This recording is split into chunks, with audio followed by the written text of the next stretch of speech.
And third, the accountability of government for the use or misuse of resources in spreading disinformation or suppressing the truth. A UP professor, one of our guests in fact, defined fake news as manufactured information or disinformation which is designed to mislead and is purposely spread in a strategic way to persuade. 6. It has also been called cyber propaganda or computational propaganda because there are online articles that appear to be factual news but are actually paid for and designed to manipulate opinions. Sa mga artikulong nasulat ukol sa fake news, makikita natin na may dalawang aspeto ito, the content and the medium. Someone once said that content is fire and social media is the fuel or gasoline. Put the two together and you have a highly combustible material. To illustrate, where do you get your news? Anong unang ginagawa mo pagising mo? Marami sa atin tinitignan ang ating Facebook feed or news feed sa Facebook. At syempre, minsan sa Viber na may link din naman sa Facebook o iba't ibang sites. At syempre dahil pinost ng isang article ng kaibigan mo, kahit na title pa lamang ang nabasa mo, maniniwala ka na agad at isa-share mo ito dahil kaibigan mo ang nagpasa sa inyo. A 2015 report by the National Telehealth Center stated that 42% of 102, which I think is even more, million Filipinos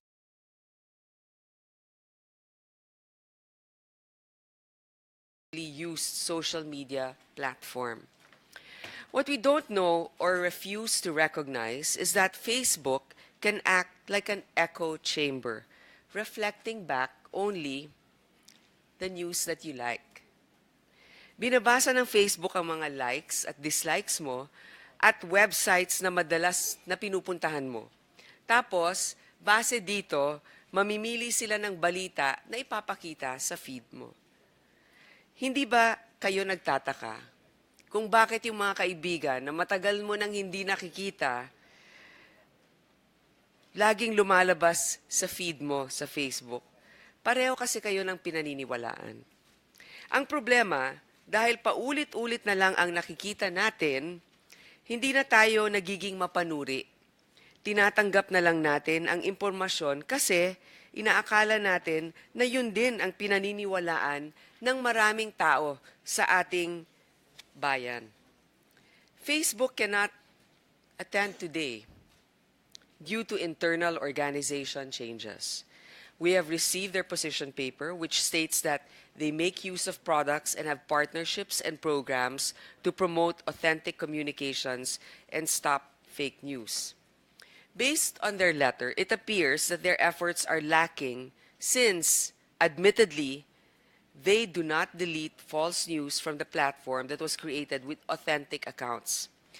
Sayang wala sila dito kasi maipapaliwanag sana nila kung ano ba ang mga partnerships, programs at products nito.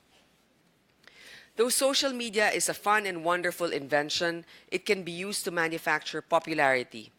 Ang hindi alam ng karamihan sa atin ay may tinatawag na web robots or bots na nakaprograma para linlangin tayo sa pamamagitan ng pagkakalat ng peking balita gamit ang mga peking account.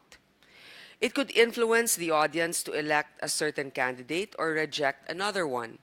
In fact, today we have some guests who will share their experience on how social media was used in elections. In other words, approval that is manufactured by bots is just as bad as votes that are bought.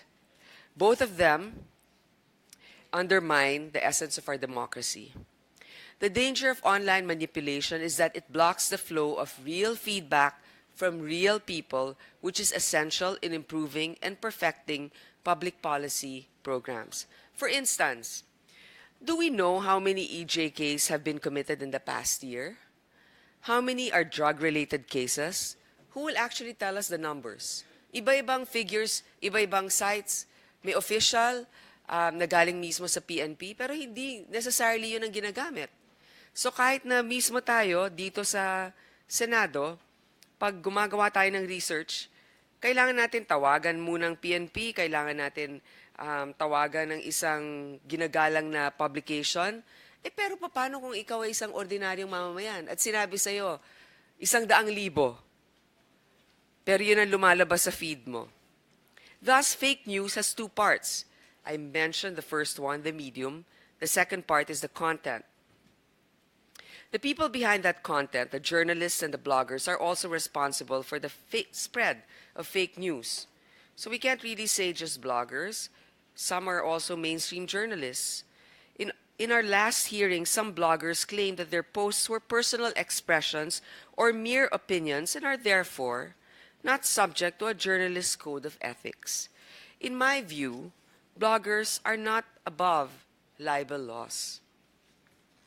If a blogger passes on information that he claims are facts, but which later on turns out to be false, we should be able to hold him or her accountable.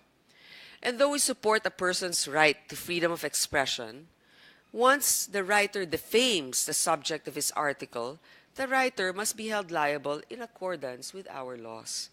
You cannot just attack a person without basis and then hide behind the skirt of free expression. I think one must have the courage to stand by what he has written and posted publicly. Aside from bloggers and journalists, there's another player in the social media arena, the government. In other countries, authoritarian regimes have used public resources to spread misinformation, silence dissent, and slander opponents through social media. Aanin mo ang batas na sumusulong sa freedom of information kung peking balita rin naman ang ibinibigay sa'yo ng gobyerno. Government regulation that borders on intimidation and harassment of journalists is another means of suppressing the truth. Let us remember the Constitution gives the people the right to information and protects freedom of the press. Ito na ba ang kinahinatnan ng bayan natin ngayon? Hostage ng disinformation? Are we now in a permanent state of civil cyber war, the kind which gives no quarter to other ideas and intolerant of other people's views? Is legislation the key? In our last hearing, there was a proposal to regulate fake news through legislation. However, almost all participants, including me, expressed alarm that a new law could lead to censorship. Congress cannot legislate thought control. I believe that this destructive and divisive phenomenon can only be addressed by a cocktail of solutions, the most potent of which is through an educated and vigilant citizenry and a government which must cease to be the greatest enabler of manufactured information. But as chair of this Committee on Public Information and Mass Media, we must explore all possible solutions to this new problem that plagues our community. Please allow me to ask the preliminary questions, and then we will allow some guests to make a short present. After that, whichever senator will be present, in order of their arrival, they may also ask their questions. But before I acknowledge the guests, I would like to read one of the ones that filed a resolution for this hearing, our Majority Leader, Senator Vicente Soto, who will be present in a later time today. Good morning, members of the committee and our resource persons and guests. Thank you for allowing the reading of my brief statement in the records of the committee hearing, as I am unable to present today due to a previously scheduled appointment. At the onset, let me assure the Chair that I am 100% in support of the committee's efforts to come up with a legislative measure to address the proliferation of fake news and the dangers it brings to society in general and to affected individuals in particular. Clearly, we can all agree that fake news consists of deliberate misinformation that is spread via traditional print and broadcast media or online social media. Its intent is to mislead in order to damage a person, an agency, institution, an entity, usually for financial or political gain, often using sensational, dishonest, or outright fabricated headlines and content. This is different from satire, which is intended to amuse or humor rather than mislead the audience. His Holiness Pope Francis considered the spread of fake news to be so grave and alarming in this fast paced communication and digital world that he chose it to be the topic of his message for World Communications Day last January 24, 2018. It is entitled, "The Truth Will Set You Free: Fake News and Journalism for Peace." Pope Francis himself described the term fake news as the spreading of information online or in the traditional media using false information based on non existent or distorted data meant to deceive and manipulate the reader in order to advance specific goals, influence political decisions, serve economic interests. He condemned those who spread them and urged everyone, especially journalists and social media users, to unmask what could be called the snake tactics used by those who disguise themselves in order to strike at any time and place. The Pope also stated that the first to employ fake news strategy was the crafty serpent in the book of Genesis, who at the dawn of humanity created the first fake news. He revealed the strategy of this skilled father flies is precisely mimicry, that sly and dangerous form of seduction that worms its way into the heart with false and alluring arguments. And he warned that those who unquestioningly spread and repost fake news are unwilling accomplices in spreading biased and baseless ideas.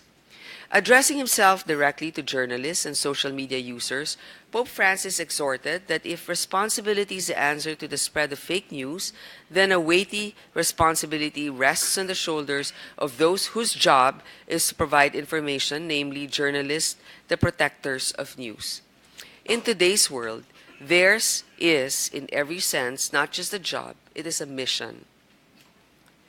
Amid feeding frenzies and the mad rush for scoop, they must remember that the heart of information is not the speed with which it is reported or its audience impact, but persons.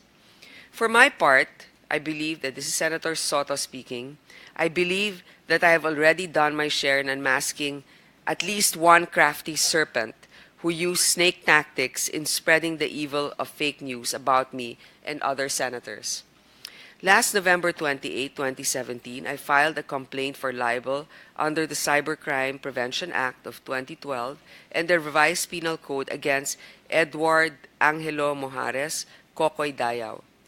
It is now with the Pasay City Prosecutor's Office, and due to the fact that the respondent failed to appear at the two scheduled dates for preliminary investigation despite the subpoena. Well, this I think we need to clarify if he indeed received the subpoena, but we did issue. I do understand that the case is now submitted for resolution, and I do not want to preempt the decision of the prosecutor's office. I will see the respondent, Mr. Kokoy Dayao, in court. Thank you, Madam Chair. Is Kokoy Dayao here, for the record? No. This is quite sad. You know, you can dish it, but you can't take it. And so I would like to thank those who are here in spite of threats, those who are here in spite of their misgivings and apprehensions about being here, those who are here in spite of being bullied in the past how many months.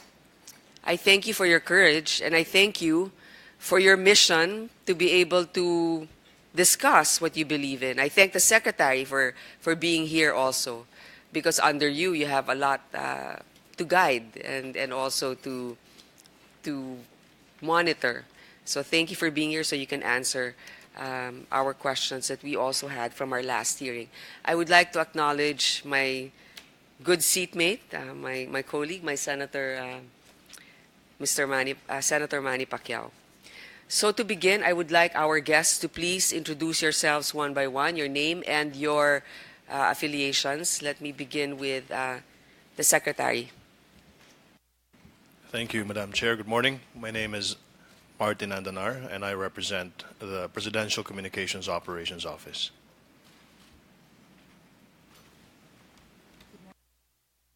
Good morning, Madam Chair and fellow guests. Senator Pacquiao, I'm Attorney Marie Banaag from the Presidential Communications Office. Madam Chair, good morning, and fellow guests. I'm Gregorio Angelo Villar, Deputy Director General of the Philippine Information Agency. Good morning, Madam Chair, Senator Pacquiao, and esteemed guests. I'm Bonga Portadera from the Philippine Broadcasting Service. Good morning, Madam Chair and Senator Manny Pacquiao. I'm Gigi Arcilia Agtay of the News and Information Bureau.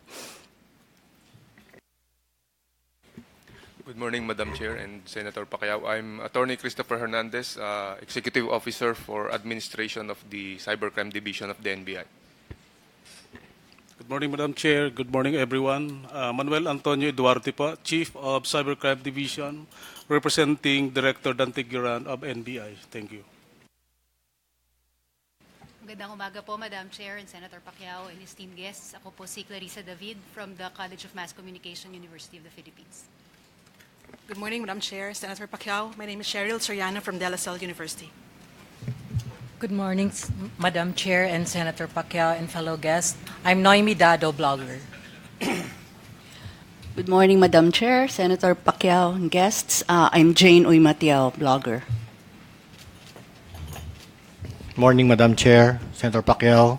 I am Mark Lopez. I have no credentials whatsoever. I am just an ordinary citizen. Good morning, Madam Chair, Senator Pacquiao, and fellow guests. I am Armand Nokum, Chair of Dean and King's Public Relations. I'm a former reporter and a political strategist and a social media operator. Good morning, Madam Chair and Senator Pacquiao. I'm Junik Dao, Chairman of KBP. Morning, Madam Chair, Senator Pacquiao, Attorney Reggie Hularbal, General Counsel of the KBP. Let's, from the left of Secretary Andanar. Good morning, Madam Chair, Honorable Senator, my fellow Filipinos. I'm Lorraine Badoy of the PCOO. Good morning, Madam Chair, Honorable Senator Pacquiao and Honorable Senator Bam Aquino. I'm Marvin Gatpayat representing the PCOO. Good morning, Madam Chair, Senator Aquino and Senator Pacquiao. I am Dino Apollonio, General Manager of the People's Television Network. Good morning, Madam Chair, Senator Bam Aquino, Senator Manny Pacquiao. I'm Paul Gutierrez, President, National Press Club. Good morning, Madam Chair. Good morning, Senator Aquino, Senator Pacquiao, esteemed guests. I'm Carlos Nazareno with democracy.net.ph. Yes, good morning, Madam Chair, Senators Aquino and Pacquiao. I'm J. Mark Tordesillas of GMA News. Good morning, Madam Chair, Senator Pacquiao and Senator Aquino. My name is Jover, blogger. And your last name, please. Sorry, it's Jover Laurio po. Yeah. Sorry, this is for the record. Okay, go ahead. Good morning po. I'm Ed Lingao from TV5. Good morning, Madam Chair, Senators Aquino and Pacquiao. I'm Ellen Tordesillas. I'm with Vera Files, and I also write a column for Malaya. Good morning, Your Honors. I am Gilbert T. Andres. I represent the AFICSI, or the Advocates for Freedom of Expression Coalition. It's a coalition of 12 NGOs in 6 Southeast Asian countries. And I also represent Center Law Philippines. Thank you. Good morning, Your Honors. I'm Gemma Mendoza from Rappler. Good morning. I'm Maria Ressa from Rappler. Magandang umaga po, Rowena Paraan from ABS-CBN. Good morning, Madam Chair, Senators Aquino and Pacquiao. I'm Chi Almario Gonzalez from ABS-CBN News. Magandang umaga po, Robbie Alampay, Business World and Interaction. Good morning, Madam Chair, Senator Pacquiao and Senator Aquino. I am Paulo Romero of Philippine Star, covering the Senate. Thank you very much. I'd like to acknowledge the presence of Senator Bam Aquino. Thank you, sir. And to most of you who, well, to many of you who are here again, Mr. Alampay, etc., Mr. Desillas, yung mga, the KBP people, thank you for always being here and supporting our hearing. We really appreciate that. Okay, so we shall now, actually, should I begin now with the questions? But before I do that, do any of you have a presentation you would like to give us today?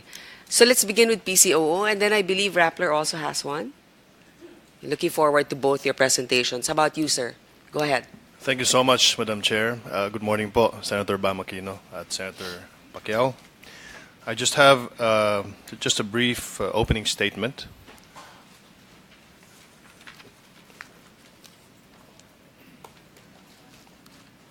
I have a presentation also on PowerPoint.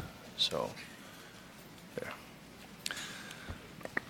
The Presidential Communications Operations Office, or PCOO, and its attached agencies highly appreciate the invitation to attend this second public hearing on how to stop the spread of fake news. Is legislation the proper remedy? We recognize the proliferation of fake news as one of the pressing issues that must be addressed immediately, as it not only affects individual reputation, but also our society as a whole. As such, we are highly appreciative of our good senators for paying attention to this issue.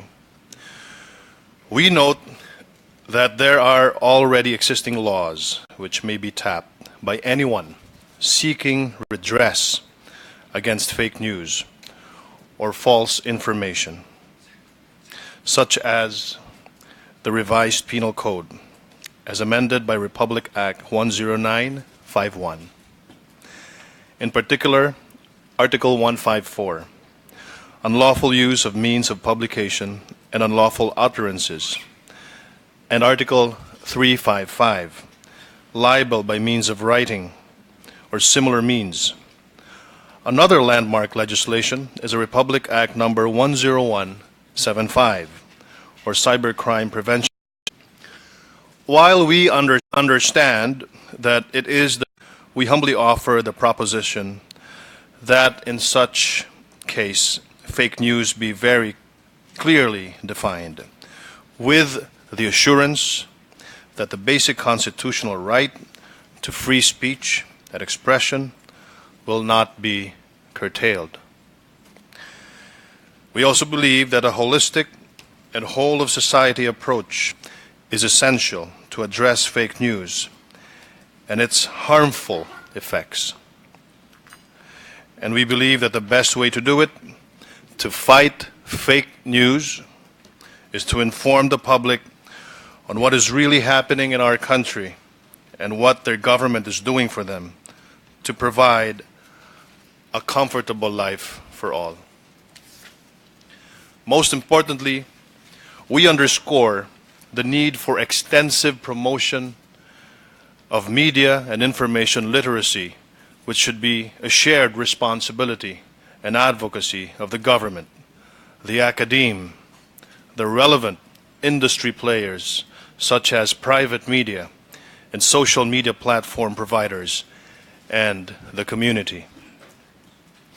We therefore find this hearing as another important opportunity to present PCOO's initiatives on the issue and to ask for your support in the legislative branch to further advance our cause of educating the public on being discerning and responsible users of information.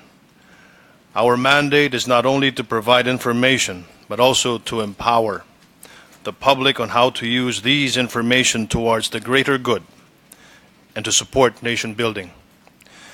The PCOO, its attached agencies, its various communication platforms, and its more than 1,000 public information officers around the country are working very hard to communicate and promote the government's programs and policies to both Filipinos and people around the world. To cite some examples, we have strengthened our facilities and pursued capacity building for our information officers since we took office. PTV, or the People's Television, has increased its transmission from 25,000 watts to 55,000 watts. And now we are increasing it to 120,000 watts this year to reach more people and provide quality presentation. PTV ranked number 4 in the Kantar Media third quarter 2017 media report, with highest number of online engagement in its Facebook page at 3,200 per 1,000 followers. And the page has 1.4 million followers from the 30,000 plus followers when we took over. We improved the facilities, programs, and shows from before in order to raise awareness on the government's efforts to improve the lives of Filipinos through television broadcasting. We have enhanced the Philippine Broadcast Service with better facilities and up-to-date equipment in order to reach more people through the airwaves. The government's flagship radio station, Radyo Pilipinas, holds the number 7 spot in rankings as of third quarter of 2017, coming from 0 in third quarter 2016. We air live government news here and aim to mobilize all sectors of society towards nation building. FM2, or 104.3 FM, another station of PBS, soared through the charts affinity-wise, starting from 116 in third quarter 2016 all the way to number 1 in third quarter 2017. The Philippine Information Agency, or the PIA, as a government's development communication arm, contributes to addressing fake news through the following: daily generation and dissemination of timely, accurate, and relevant news by its 16 regional and 72 provincial offices nationwide, using multimedia platforms, including social media. These stories pass through the multiple layers of editing and vetting prior to release. Promotion of responsible use of social media, including tips on how to spot fake news, with no less than the Director General of the Philippine Information Agency taking the lead in doing the rounds for this advocacy. On the 20th to the 21st of March 2018, the Philippine Information Agency, in partnership with the Infocom Media Development Authority of Singapore and with the funding from the Japan-ASEAN Integration Fund, will organize a media and information literacy for the youth forum. This will be attended by information or media, academe, and youth representatives from the 10 ASEAN member states and Japan, with the objective of discussing cyber wellness issues and soliciting inputs for the cyber wellness materials and campaign, which will be launched by all the ASEAN member states later on. The 44-year-old Philippine News Agency, or PNA, the government's official online news agency, has been generating over 100 articles per day. These articles from Metro Manila and 20 other provincial bureaus nationwide have become a source of news for some mainstream or provincial media outlets. Its newly launched newscast, dubbed PNA Newsroom, is a 5-day English news program that provides a daily dose of relevant news from from all over the agency's provincial bureaus. It remains objective in its news coverage and has in fact published a lot of news stories covering the side of the opposition, as you will notice on the screen. As part of this state media's upgrade, the Philippine News Agency Office underwent its much-needed and long overdue renovation, deserving of the government's Newswire agency. The makeover has given its staff a sense of pride and motivation. And within the PCOO proper, we have strengthened our multimedia production team to help various agencies of the executive branch in terms of promoting their campaigns and accomplishments. We established a Provincial Communications Officers Network, or PCO Net, in order to collaborate with LGUs and regional media in explaining the policies of the administration to the grassroots. Together with the Philippine Information Agency, we will be gathering over 1,000 communication practitioners from various fields in the first National Information Convention in Davao City on the 19th to the 21st of February 2018. This three-day event will involve a series of lectures and talks that aim to contribute, among others, to the development of effective and responsible use of information in support of nation building. Throughout last year, we have been promoting responsible information sharing using our government platforms. We have had dialogues with our ASEAN neighbors and measures and best practices to counter fake news and to deliver the right information to the public.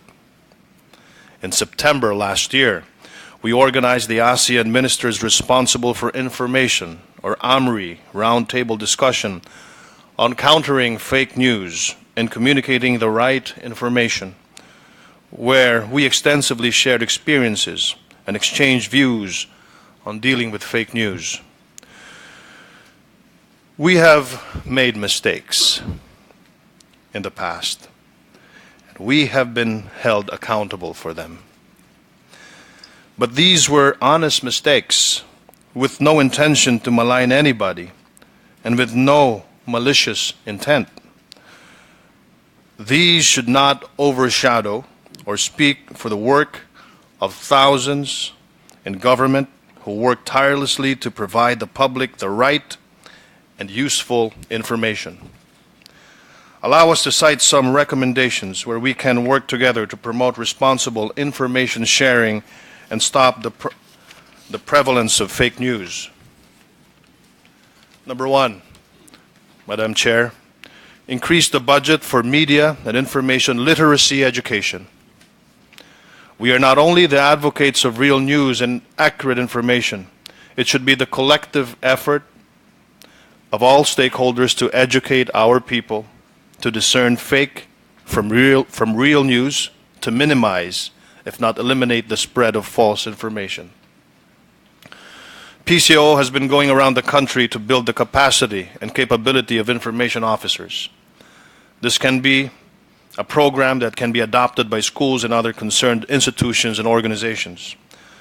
There is also a need for government to invest on our public information officers. We have hard-working PIOs in every LGU, in every line agency, in every branch of government. Let's work together in acknowledging the crucial role of their profession in effectively communicating what the government is doing, and at the same time, acting as channels for the public to communicate to its government. Concerned agencies such as the Department of Information and Communication Technology, or DICT, and the National Bureau of Investigation have been tirelessly working for safe access to Internet and prosecution of cases against purveyors of fake news and malicious misinformation. Thus, we call for support in strengthening these offices to more effectively deal with cyber crimes. We also underscore that the discussion of fake news should not only be centered on the political bickering in social media. There are extremists who use social media to recruit people to join them. And false announcements also find their way through ICT channels to create panic among the public. These grave acts of misinformation deserve attention in our discussion on fake news. On top of these three recommendations, allow us to also mention that there is so much good news happening in this government. And our time should be spent on communicating how the public can benefit from them instead of putting out the fires of fake news against this administration. In summary, the PCOO, together with the entire Duterte administration, has been exerting great effort in promoting responsible use of information. By raising awareness and educating the public, especially the youth, on how to tell fake news from real, we believe we can significantly reduce its proliferation, and we need your support to strengthen our current programs along this line. How to stop the spread of fake news? Is legislation the proper remedy? Our position in this issue is that there are already existing legal remedies in place to address this, and we encourage everyone to take legal action against the parties who are propagating fake news. We also could not overemphasize the importance of promoting media and information literacy as a shared responsibility and advocacy to help the public exercise discernment in consumption of information and responsibility in generation and dissemination of information. We have respectfully submitted to this body our position paper on this issue for your further reference, Madam Chair. And the best way to counter fake news is to be properly informed. Let us work together in achieving a shared vision of a safe and healthy information environment for our people. Maraming salamat po. Thank you for your steps, your suggestions, Secretary Andanar. I would like to ask who else might be ready for a presentation. Ms. Maria Ressa. Thank you, Senator Poe. So I think to even talk about legislation, what we'll show you in the next 10 slides is really what the ecosystem looks like. What are the facts? So let's look at the facts, and then we'll present to you the data that backs this, including the networks that power this. Let's start, please. So the information ecosystem, I think first is to look at it as a global phenomenon. And you can look at some of these. Rappler took part in a study that looked at something called patriotic trolling. Patriotic trolling is state-sponsored online hate and harassment campaigns to silence and intimidate. This is the findings of this study, which are set to be released in the coming months, mirror the findings of the November release of freedomhouse.org. They studied 65 countries around the world and found that in 30 of the 65 countries, that social media provided cheap armies to potential authoritarian and dictators to control and manipulate public opinion. The November study is already online. You can Google freedomhouse.org. Unlike what China used to do, so let's say in 2015, China flooded the market, no, go back. Yeah, China flooded the market with 450 million fake social media messages. This is according to the Wall Street Journal, right? 450 million. China's is a little bit more boring. Russian disinformation, on the other hand, and this is where this phenomenon gets its seeds from, actually hits the fracture lines of societies, and instead of control, you flood the market with lies. Here I put, say, false news, but you flood the market with lies and disinformation, and this plays right along with the exponential growth of technology, because then when people don't know what is real and what is fake, when facts don't matter, then the voice with the loudest megaphone gains more power. Here, as in other parts of the world, in Australia, for example, women are found to have been the target 3 times more than men. And then looking at the pattern in the Philippines, and we can share the data with you here, there are 3 steps that have been taken. And I think you can look at this in the context of Senator Laila de Lima.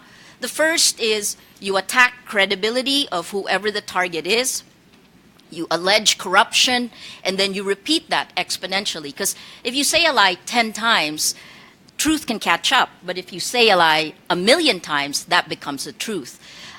Second, the second step always is to use sexual violence. We've seen this here repeatedly in the Philippines. It inflames biases, fuels misogyny, and then degrades the target as a sexual object. We've seen this again directed against many women. And then finally, the last step before taking it into the real world, because there have been 4 waves of these types of attacks. Hashtag arrest Laila de Lima. Last May, I saw hashtag arrest Maria Ressa. We'll show you how it happened. Let's go to the next slide. Why the Philippines? This is January last year, and it's gotten even. The numbers are a little higher. The Philippines is actually the top country that goes online globally. We spend the most number of hours online. I believe up until last year, we were also the largest Facebook market in the world. 97% of Filipinos online are on Facebook. Facebook is our public market. You're talking about roughly 58 million to 60 million Facebook accounts. Next slide. So this is how we first found this. This is our discovery. Go back, please. Okay, sorry, I don't have a clicker. So this is, we'll show you the series that we did. And this dates back to September of 2016 when the Davao bombing happened. So the Davao bombing happened on a Friday, if you remember. And then early Saturday morning, we found this. Click. This is a website that took a March story. So it's September 2016, right? It took a March story and made it appear like it was happening that day. And then this website, along with others that were created that day, spread this lie. Go back again, please. One more time. Spread it through Facebook accounts that were used in the campaign of then Mayor Duterte. So I think what you're seeing in our country is something that's similar in other countries around the world. A campaign machinery becomes weaponized. And the irony, of course, is that it didn't become weaponized until after President Duterte won. That happened in July of 2016. And that, when we looked at the data, we then published this article. Click, please, Gems. Propaganda war weaponizing the internet. If you look at the date, it was last year, more than a year and a half ago, or nearly a year and a half ago, October. The second part of the series looked at algorithms of Facebook. Let's go to the third part. And this answers a crucial question, which is how far does fake news spread, right? How far can a lie spread when you put it together in a propaganda network? This is an account called, she called herself Luvimin Cancio. Luvimin Cancio was a troll for ABS-CBN, GMA, Rappler, because she was so active. She drew our attention. We looked at it, and we looked at her photo. The middle ground there is an Excel file. Those are her friends. And then all the way to the right, those are the Facebook pages where she posts. If you look again, those are the campaign pages, right? We took her photo and then did it to Google reverse imaging. It's a Korean pop star. And then we took a look at who she followed. Let's go to the next slide, Jem. Those are 26 accounts who follow each other. Those 26 accounts, because they follow each other, become one network that rise and fall together, right? So all of those, we then took the data that they told us they were, where they worked, where they went to school, and then we put it on an Excel sheet and checked every single one. When we checked every single one, including their names, every single data point is a lie. So this is a sock puppet network of 26 fake accounts. Now, how far do they reach? We manually counted, and it took almost 3 months to do that, how far that reached, because this became the basis of how we can automate the gathering of data. When we counted how far that 26 fake accounts can reach, we found it hit nearly 3 million other Facebook accounts. So what they spread, as they moved up in the algorithms, influenced 3 million other accounts. We came out with this story in October 2016, Fake Accounts, Manufactured Reality on Social Media. We thought we hit a nerve because this was, after we did that, the day after, this is what flooded my Facebook feed. These are only some of the attacks that I'd gotten. You can see some of them are quite creative. The one on top, Maria, you are a waste of sperm. Your mother should have swallowed you.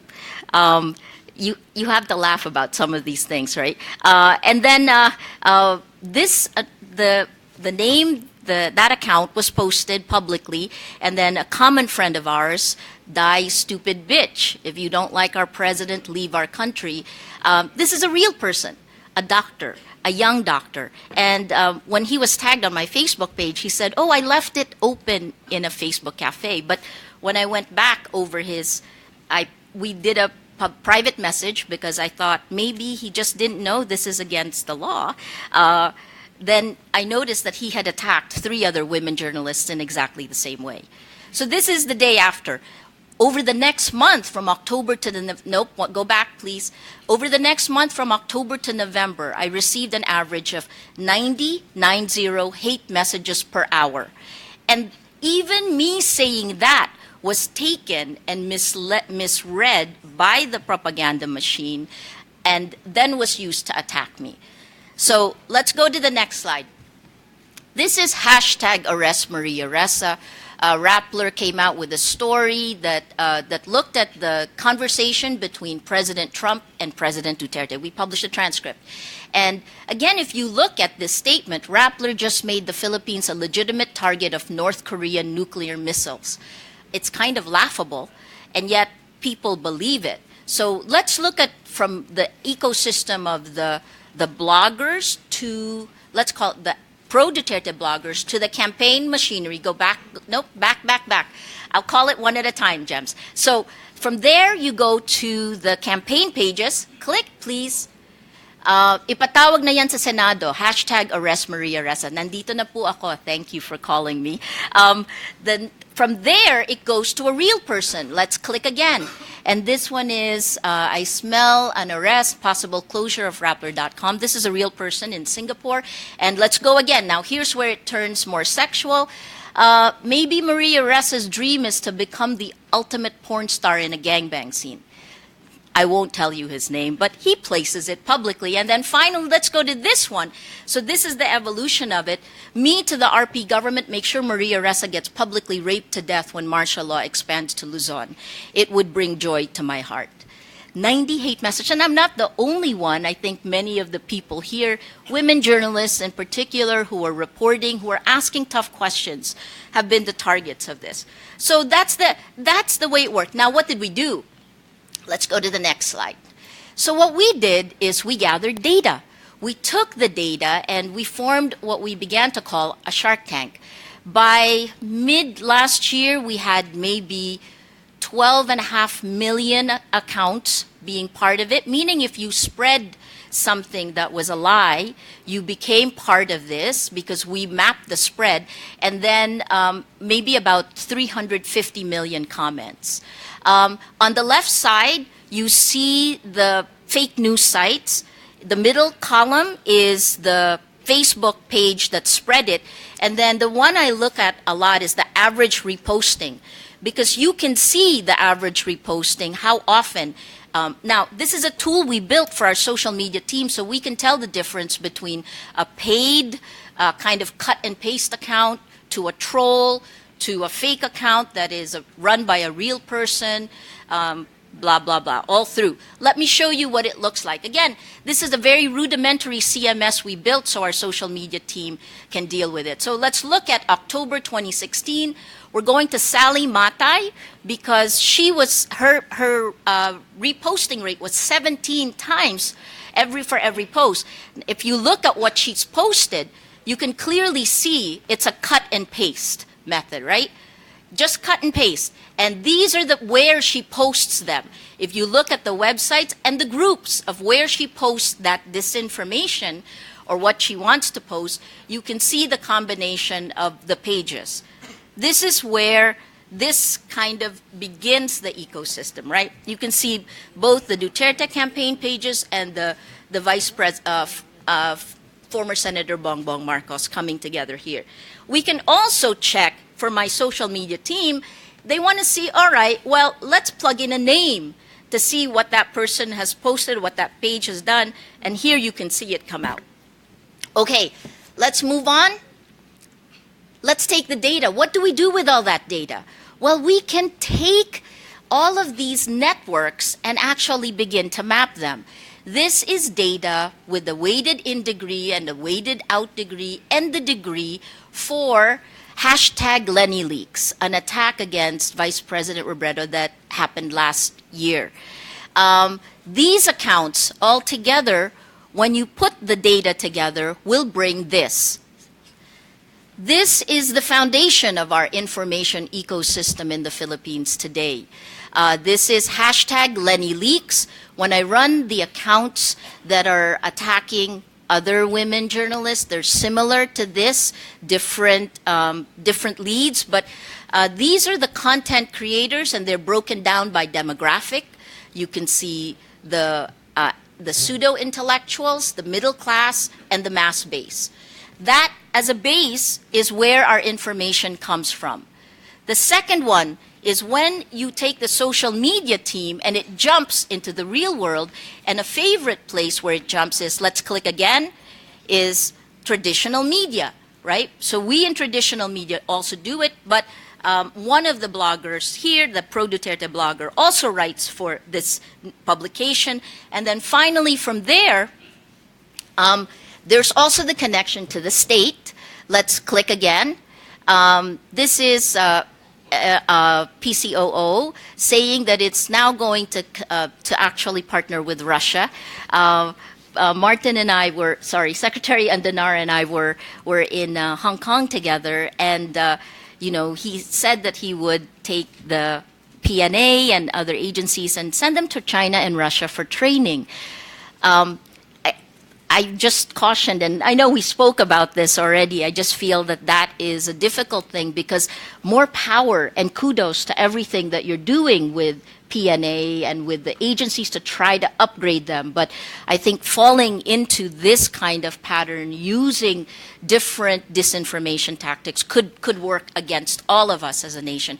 And then finally, we close the information ecosystem loop by actually appointing the bloggers, and let's click to office. And this is where this now becomes a truly potent ecosystem, because when Facebook calls the shots, as it does, when that becomes our public space, we've created polarized division. And let's click again. Let's go to Facebook.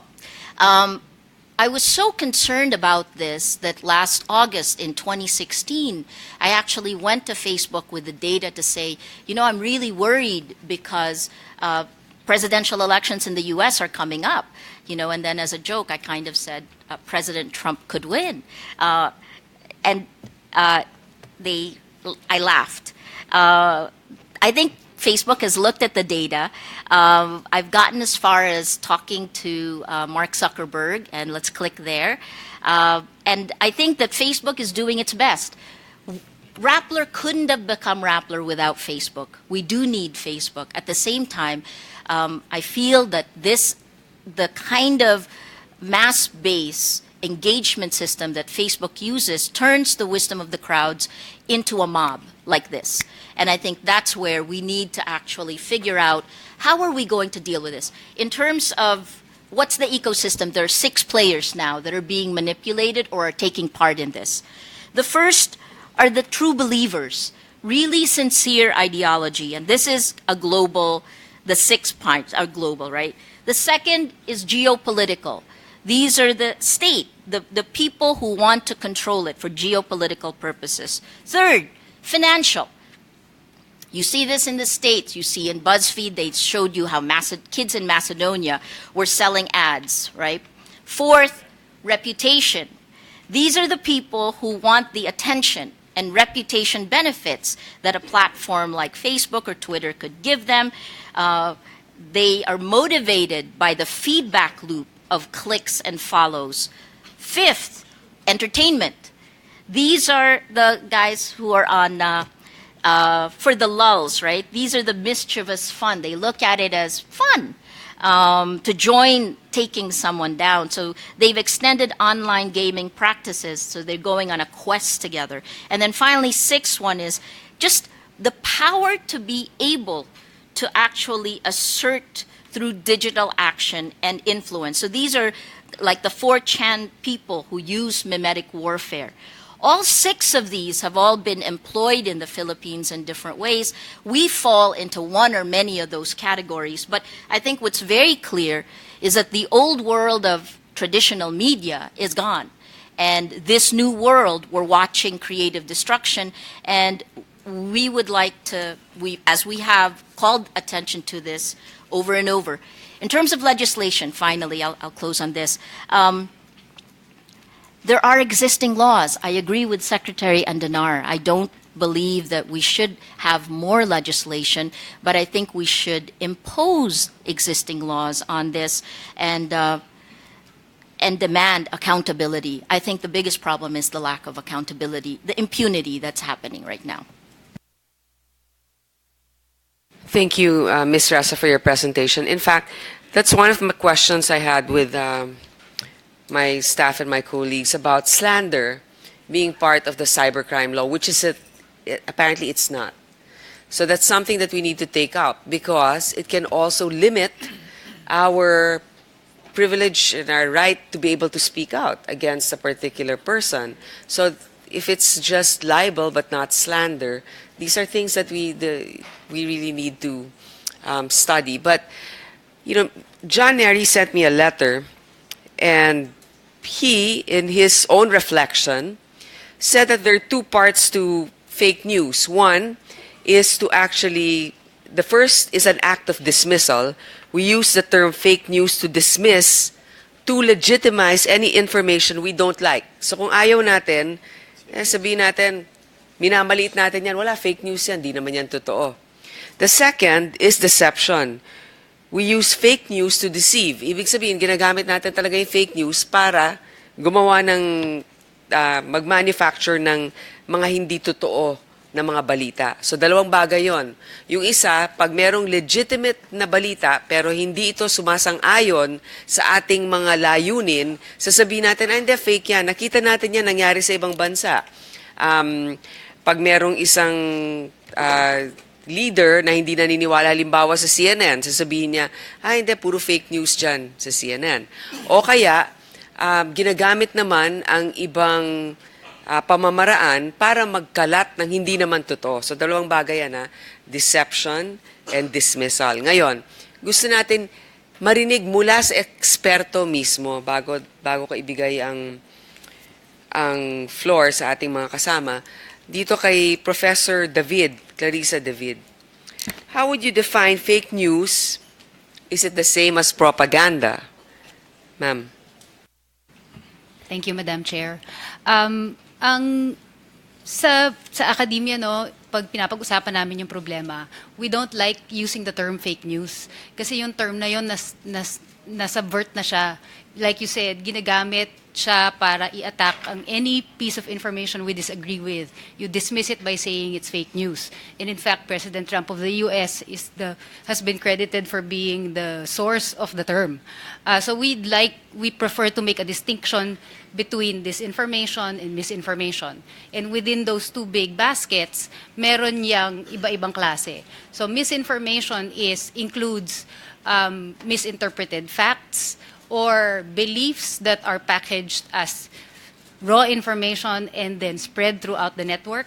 So meron tayong mga misinformation na hindi naman political in nature. So I think that's one thing we need to add to this discussion is not all fake news, the way we call it, is about politics. We have to be concerned about the fake news that's not political also. Kasi we have you know, in the extreme side, flat Earth society people saying that the world is flat, and then you spread that throughout the network and children are seeing it. And then you have to explain it to your children that the earth is not flat. So you have these kinds of information where it's not really just about the politics.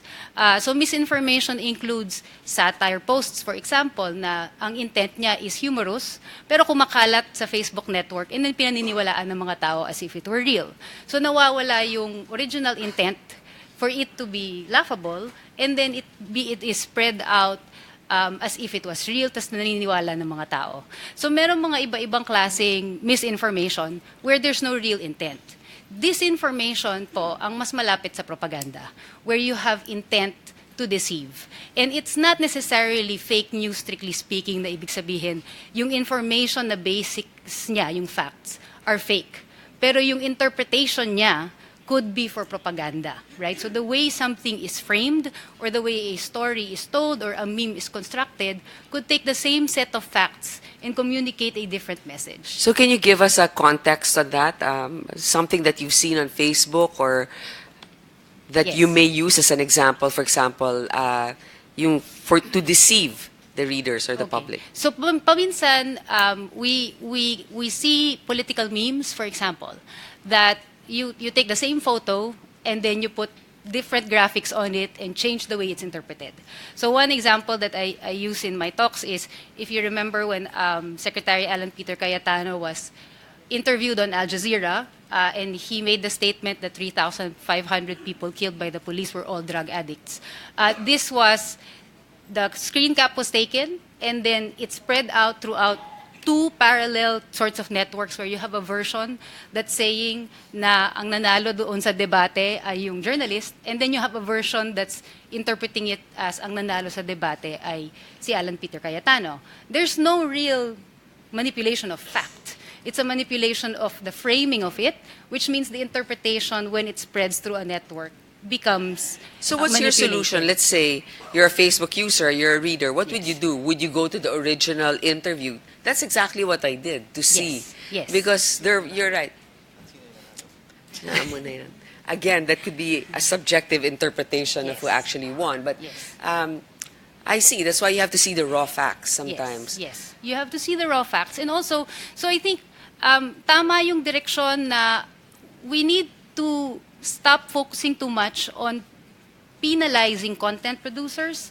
Kasi nga parang maraming pinag-uusapan, paparusahan natin yung mga content producers. When in fact, maybe the long-term solution, because penalizing the content producers is playing whack-a-mole. There's always going to be another person behind them to take their place, right? Or a fake website, you close it down. The next day, there's another fake website. So ang ginagawa natin, the collective efforts of our good journalists and the press are spent fact-checking lies. And then they don't have time to actually do in-depth quality reporting. Nasasayang ang oras nila. So ang long-term solution is really, I agree that it's media literacy and news literacy programs and teaching people that verifying truthful information, giving them the tools to do that, is important. That said, I don't think it should be done solely by government. I think it should be a collective effort of the formal education system, by CSOs and NGOs and the media themselves, to really inoculate the public from potential effects of disinformation or misinformation. Actually, professor or doctor, I think it's important also that in our school system, I mean, very basic, even in grade school, we're taught how to do research. So we're even punished or castigated if let's say we plagiarize, correct? Yes. So there are basic methods that you can impart on children, not even on children, even on high school students, on how to go about verifying information. Because I believe, and with all due respect to Secretary Andanar, you were asking for a higher budget so you can have like a media literacy program. But human nature, you're from government, of course you will always defend the stand of the government. So we need really an impartial group to be able to roll out a program like this. For example, the academic institutions. But something that the PCOO can really do is to make sure that you promote the executive order signed by the President on the freedom of information, because the reality is, Secretary, maybe the PCO might be complying, but many government agencies, when you ask for information, take time, number one, releasing it, if they release it at all, because there are no penalties for it, real defined penalties. And I appreciate your being our partner in the Senate to push for it. Here in the Senate, we're still in the period of interpellation. But unfortunately, it's not the priority bill. So, okay, now I digress. We're going to freedom of information, but actually it's part and parcel also to get the right facts for us to be able to make an informed judgment. So maybe going also, somebody also who really explains well, is aside from Mr. Desillas, is Mr. Alampay. So what's your take on this? What should the government do? You explained to me before, and I can't forget it also. It's important to check your sources, not just to stop there, but to be able to come in with an open mind and really see the work that has been put in a particular opinion piece or in a news piece. Sir. Magandang umaga po. Maraming salamat po. I don't have a prepared presentation. I feel fortunate that the presenters who spoke ahead of me gave me more than enough things to reflect on. I start, of course, with Maria, and I think wala naman pong hindi sasang-ayon na yung mga pinakita ni Maria ay talagang sobra at and arguably criminally prosecutable. It should be something that certainly it underscores why we are all here, because it is true. Fake news and trolling, in particular, magnified by political interests, whether it's government or any political power or any entity with the resources to magnify and weaponize, as she said, must be held accountable and must be brought to the full force of the law. That said, I'm also happy to start on the same page as Secretary Andanar and with my colleagues, that I believe at bottom that there are enough laws. There are laws on libel, there are laws on slander, we have the cybercrime law, we have anti-bullying laws, we have anti-violence against women and children. There are laws against disinformation. There are laws that should hold government accountable for any information or data that they come up with. And I remember in the last hearing, I asked, are there laws regulating lobbying, for example? And I got a tweet back from practitioners who said, yes, there are laws even regulating lobbying. So once we cross into discussions about propaganda, and let's not even call it fake news, I do agree that I think propaganda is a safe word for me. That even when it comes to lobbying, we have laws on that as well. The real fear for us, therefore, is that because precisely nothing is actually new. You can erase the internet and look back on the days of the 80s, the 70s, the 60s. You can go as far as you want, and you can recall white papers, you can recall how information and disinformation is spread via old technology or old and traditional media, and all of these have existed. Misinformation, disinformation have existed for the longest time. And despite that, we have settled, or we have come to our current laws that strike a balance between the need to protect the reputations of people and entities, at the same time to protect civility and the freedoms of people, their rights to express, their rights to press freedom, and to be heard. It is a balance, and that balance is something that we worked very, very hard for. Iniingatan natin because konting kutkot pwedeng malaglag. This is what we talk about when we say a slippery slope. We're very, very careful. Every time we open this, we're very careful dahil alam natin na meron tayong kinakalikot at baka masira natin yung buong pundasyon ng ating lipunan. The fear, therefore, is we might use these new problems, and these are new problems. We might use these new methodologies and these new technologies as an excuse to reopen an old can of worms. In the last hearing, for example, legislators were already thinking out loud. Should we, for example, should we require people to always to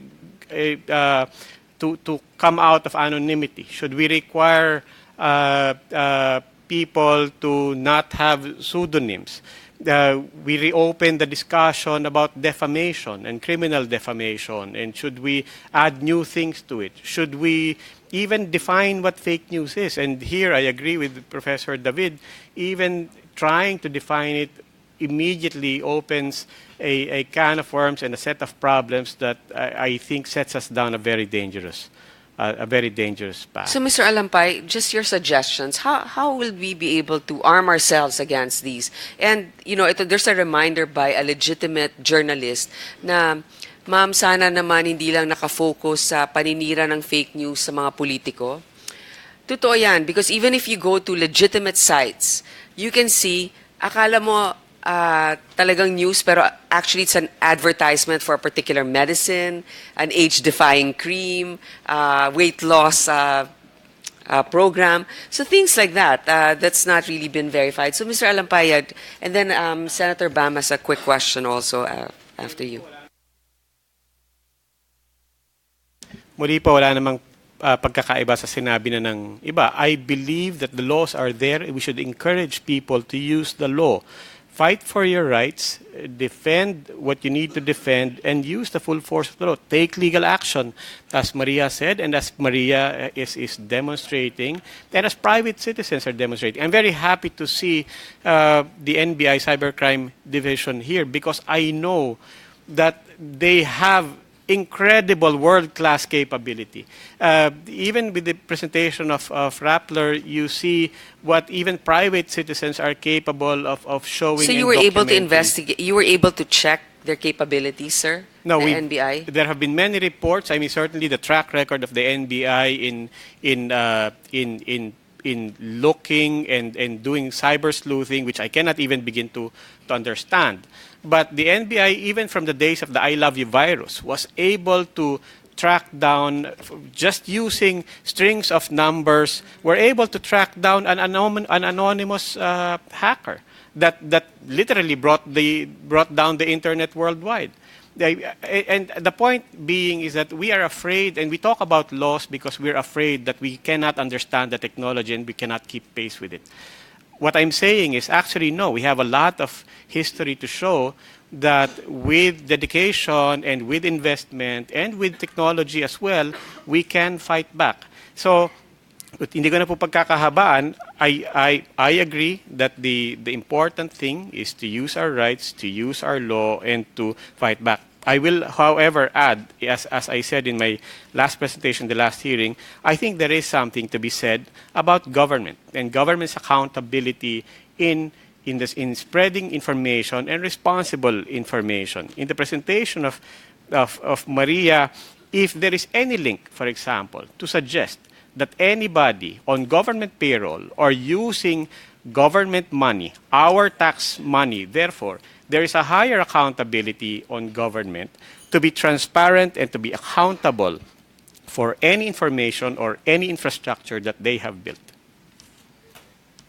Thank you, Mr. Alampay. Now I will give the floor to Senator Aquino. Maraming salamat, Chairman Grace. Maraming salamat. So I have a few questions for a few of the individuals here, but maybe we can begin with Secretary Andanar. Secretary, no, nakita niyo po yung presentation ni Ms. Reza. Nakita niyo po yung mga attack sa kanya, which are hate speech yan, no? In fact, iba pa yung fake news sa hate speech. It's a totally different animal altogether. Sa tingin po ninyo, may space po ba yan, yung ganyang klaseng pananalita sa ating lipunan? Sa palagay ko po ay dapat respetuhin natin ang ating mga mamahayag, ang ating mga institusyon, the Fourth Estate, Your Excellency. Yeah. Hindi naman Excellency, Secretary. Your Honor. Yeah, thank you. Baka So- magbilang ang hell. Matagal na ho kami magkakilala ni Secretary Martin, no? So, klaro ho tayo, no? In your presentation, you talked about disinformation and misinformation na nilalabanan po ng PCOO. And now I just wanted to clarify, pati hate speech, sa tingin po ninyo, hindi rin siya naaayon sa ating lipunan. Tama po? Tama po yan. All right. Because the three, Professor David, that we really, I think, talk about is disinformation, misinformation, and hate speech. No? Tatlo. Now, I think maybe one issue siguro, Secretary Andanar, that we might have to face as PCOO is that marami ho sa mga naglalabas ng misinformation, disinformation at hate speech ay mga supporters rin ni President Duterte. No? I think that's something that we can all accept. In the last hearing, si Attorney Banaag was there and another USEC was there. Was that who was that USEC? Under Secretary Egco, sir. Echo. Egco. Yes, USEC Echo. Who's still here? Who's just here behind us? Or if he's here, no? Nasabi ho niya na sa analysis po ng PCOO, meron rin talagang maling impormasyon, no? Misinformation, disinformation, and even hate speech that come from websites or blogs that are supportive of the President. So ang tanong ko po, Secretary, maganda ho yung presentation po ninyo. At sabi nga ho ninyo, you're serious in trying to fight fake news and hate speech. Would you be willing to talk to these websites? And many of them kasi ho have the President's name in the website, no? Meron kang Duterte Defender, meron kang ano yun, parang balitang. Anyway, we gave this list previously to the PCOO. Handa ho ba kayo na i-organize sila at pag-usapan na siguro naman ho mas maganda kung hindi na tayo gagamit ng misinformation, disinformation, or even hate speech against the critics of the President? Your Honor, alam niyo po, maraming supporters si Presidente Duterte na merong mga kanya-kanyang Facebook pages.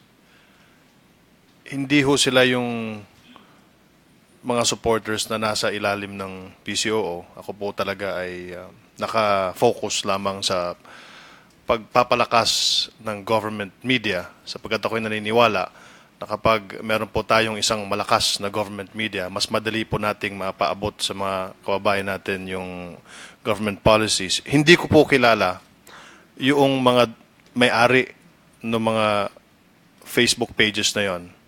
But I can certainly ask people around kung kilala nila itong mga may-ari ng mga Duterte pages. So are you saying, Secretary, na kasi many of these sites and many of the Facebook pages came from the campaign, no? Galing ho yan sa kampanya noong 2016.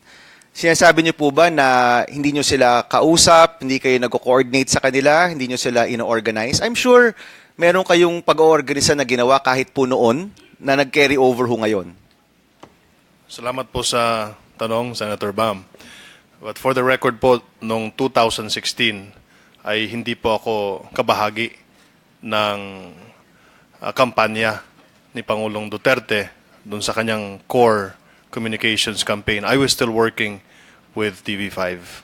But surely yung core communications campaign, kilala naman ho niyo kung sino sila. Nakilala ko lang ho ang core communications campaign team after nanalo na po ang Pangulo. Yes, so pwede niyo po silang makausap kasi sigurado naman ho ako, like in any campaign, kilala niyo po yung mga grupong ito, no? Or at least some of them. Ang mungkahi ko lang ho siguro is maybe for the benefit also of PCOO na kapag nagbibigay ho kayo ng presentasyon na lumalaban ho kayo sa fake news, na pati itong mga ibang kaalyado na mga sites ay pwede nyo rin ho sigurong makausap through those members who organized them during the 2016 campaign of the President. Yes, Your Honor. I will reach out to the original core group communications core group. Let me ask NBI. Nung nakarang hearing po, binigay ho namin yung listahan, no, ng CBCP, di pa pang grupo pagdating sa fake news websites. At hiniling po namin na gumawa kayo ng analysis kung sino po yung mga may-ari o sino po yung nasa likod po ng mga ito. Nagawa niyo po ba yon, sir? Yes, sir. Una, I would like to thank the gentleman in front for the nice compliment. Thank you very much, sir. Yung NBI po ay nagsasagawa na ng analysis and we are in coordinating with our digital forensic laboratory doing the job, sir. As soon as we are through with it, we will be submitting reports, sir. Handa na po ba kayo na magbigay ng impormasyon po sa amin kung sino po yung nasa likod ng mga fake news sites na ito? As of the moment, sir, still in the process of verifying. As soon as we are finished with it, we'll be submitting official report, sir. To the committee? Yes, sir. Opo, maraming salamat to. So hihintayin po natin yan. Maybe at a later date, pwede ho nating ma-reveal kung sino po yung mga may-ari ng...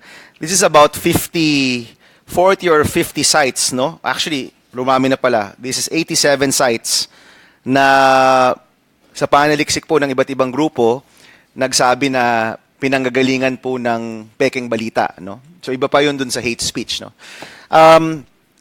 Secretary Andanar, no? I think the elephant in the room, pag-usapan na rin natin. Dun sa presentation ni Ms. Reza, she pointed to ASEC Mocha as one of the reasons or one of the purveyors of fake news in the country. In the last hearing, napag-usapan naman ho natin to and we exchanged some words with her. There were many of us who was able to talk to her. Unfortunately, wala ho siya dito ngayon. Pero bilang boss ho niya sa PCOO, ano pong masasabi po ninyo sa larangang ito? Maraming salamat po, Your Honor, for the question. Unang-unang ho, nung pumasok si ASEC Mocha sa PCOO, ay nilinaw ko sa kanya kung alin ang official Presidential Communications Operations Office media platforms. So kasama po yan, dyan ang PCOO, Presidential Communications Facebook page, Twitter, nandyan po ang Instagram, RTVM, PTV, PNA, Radyo Pilipinas, Philippine Information Agency. Ang sabi ko po sa kanya na lahat ng balita na pumapasok at lumalabas sa plataforma ng gobyerno ay talagang real news. Wala ho tayong puwang para sa fake news. Kaya sabi ko sa kanya, we need to produce a program for you. Para naman mapakinabangan natin yung kasikatan mo. At pag ikaw nagsasalita, pag ikaw ang mensahero, ay tiyak na maraming manunod. So meron po siyang dalawang programa sa PCOO. Ito po yung DDS podcast at yung Duterte Good News. And this is produced by the PCOO, RTVM. So as far as her work in producing segments for the President, for the Executive Department, wala pa naman hong kontrobersya dun sa mga produce officially ng PCOO para sa kanya. Now, doon po sa, alam ko, the elephant in the room is really her blog, which has more than 5 million followers. Ang sabi ko sa kanya na as far as your blog is concerned, ay hindi po yan refleksyon ng PCOO. So we are not, whatever you say there, hindi po PCOO yan. So I was telling the public also that if we judge PCOO based on Mocha's blog, I think it's also unfair for the thousands of workers of government media who work so hard para po lumakas yung ating plataforma. The Mocha blog does not represent PCOO. As I showed earlier, yung ating video presentation, yung ating mga iba't ibang mga media platforms na ngayon po ay kahit papano ay umasenso na, ito po yung opisyal na government platform. Ito po ang dapat natin basihan sa ating scorecard sa PCOO. Thank you, Secretary, for that. No, unfortunately, hindi ho kasi ganun yung katotohanan. I mean, in reality, it's the other way around. No, the blog of ASEC Mocha, which of course has such a wide reach, really reflects upon PCOO and your work. No, I'll give you an example, and this is probably in the classification of misinformation. No, we filed a. This was actually the first time na na-troll po ako. It was the Zero Food Waste Act. And this was last year, and again, coincidentally, right after the elections, not even during the elections, but right after. We filed the Zero Food Waste Act. Maganda po yung batas. Sinisika po niya na yung pagkain po sa ating bansa ay hindi po masayang. It works with distributors and other establishments to make sure that unserved and clean food is redistributed to more Filipinos. Tinawag ho yung pagpag-bill, no? Unfortunately, dahil na-troll po yun, this law, which is being done in Korea, in America, in other countries, and actually being done by some municipalities here in the Philippines already. Maganda po yung batas. Nasama siya dun sa pamumulitika. I don't think that law would have been trolled kung isang member po ng mayorya yung naghain po ng batas na yon. But because it was a member of the minority, na-troll po ako, na-troll po yung batas. And right now, it's in limbo. Until now, I think si Asik Mocha still refers to the bill as the Pagpag Bill or me as Boy Pagpag. That's misinformation. No? Now, kung sasabihin po ninyo, nasa vlog na yun, wala na ako doon. I don't think it's the, I mean, if you talk about accountability, kung accountability po yung pinag-uusapan natin, hindi naman po nawawala yung pagiging assistant secretary niya kapag nagsusulat siya ng blog. No? I'd like to think that yung 1,000 members po ng PCOO, kayo-kayo na rin ho mismo ang pwede pong mag-ayos ng problemang ito, na siguraduhin ho ninyo na lahat ng mga membro po ng inyong samahan, hindi po gumagawa ng misinformation, disinformation, or even hate speech. No? I don't even mind if there are criticism. No? Si Yusek Badoy criticizes me always for being a cosplayer of my uncle. No? I don't mind, to be honest, because my uncle's a national hero, so mabuti nga na idolo ko siya. Batikos po yun, no? But that's not necessarily misinformation, disinformation, or even hate speech. So I think for most politicians, we're adults, we're mature, alam ho namin yung laro ng politika. Pero kapag magandang batas na po yung natatamaan, kapag magandang effort po yung natatamaan, pag isang bagay na sana pwede nating pagkaisahan, no, para sa taong bayan, sana po may hangganan din yung batikos tsaka yung kritisismo. No? And this is just my plea to you. No? And I can see that you're trying to run this office very professionally. Nakikita ko naman po yun eh. And I've spoken to many members of PCOO. Nakikita ko rin naman ho na gusto nila na maging matapat at maayos po na organisasyon. But there are certain aspects to it. And one, I think, is yung mga member po ninyo, I think kailangan ho nyo talagang mas bigyan ng pansin yung kanilang nilalabas on their personal capacity. At pangalawa, yung iba pong mga supporters ho ng presidente, if we can, and this is not just for the supporters of the president, because even his detractors, unfortunately, are also engaging in hate speech. Sana po yung taong bayan, tumigil na po sa anumang threats, kasi nung nabasa ko po yung kay Maria, no, yung about rape, about killings, it's horrendous, no? And I don't know, but it makes me sick to my stomach na yun ang hihilingin mo para sa isang tao. No? And I hope it makes us all sick to our stomach.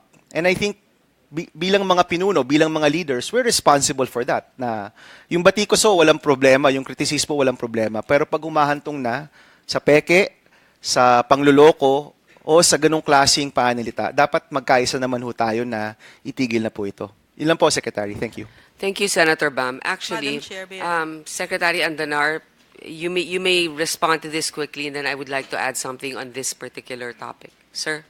I completely understand, Senator Bam Aquino, ang inyong damdamin po, and I will reach out to MOCA on that particular issue about the good law that you are sponsoring. Secretary, I know you mentioned earlier, I was listening back there, you mentioned that Secretary Mocha's blog is separate from PCOO. Nakalagay naman doon talaga malinaw, Mocha Uson blog.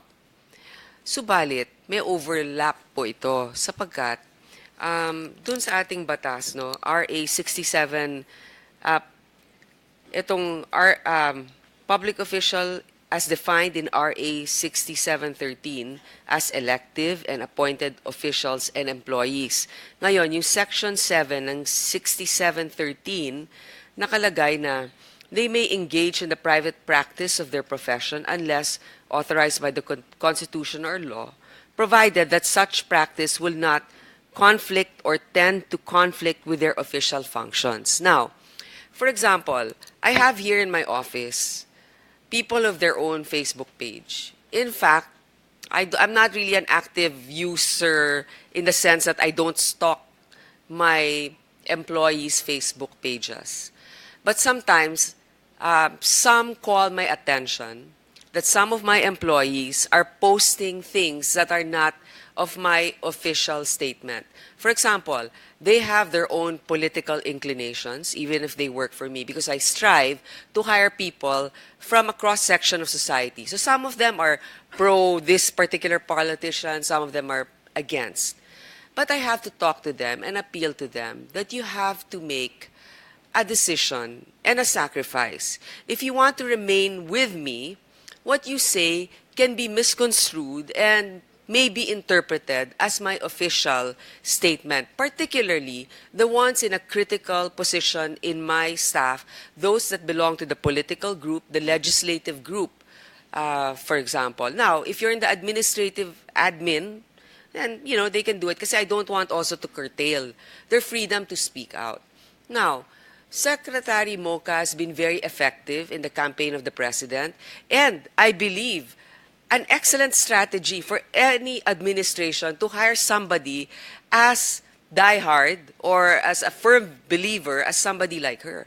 Because you need to be able also to spread whatever your policies are, your good news are to the public. On the other hand, as communications undersecretary, USEC ba siya o ASEC? ASEC. ASEC po. Assistant Secretary, it's very hard to separate her own personal opinion from that of the PCOO. Have you ever considered, and I will ask this, and I hope you answer me in all candidness, that since her own private blog is also a way of expressing and communicating, that it is indeed overlapping with her official function, perhaps even using government time to be able to to be able to fulfill her work in her blog.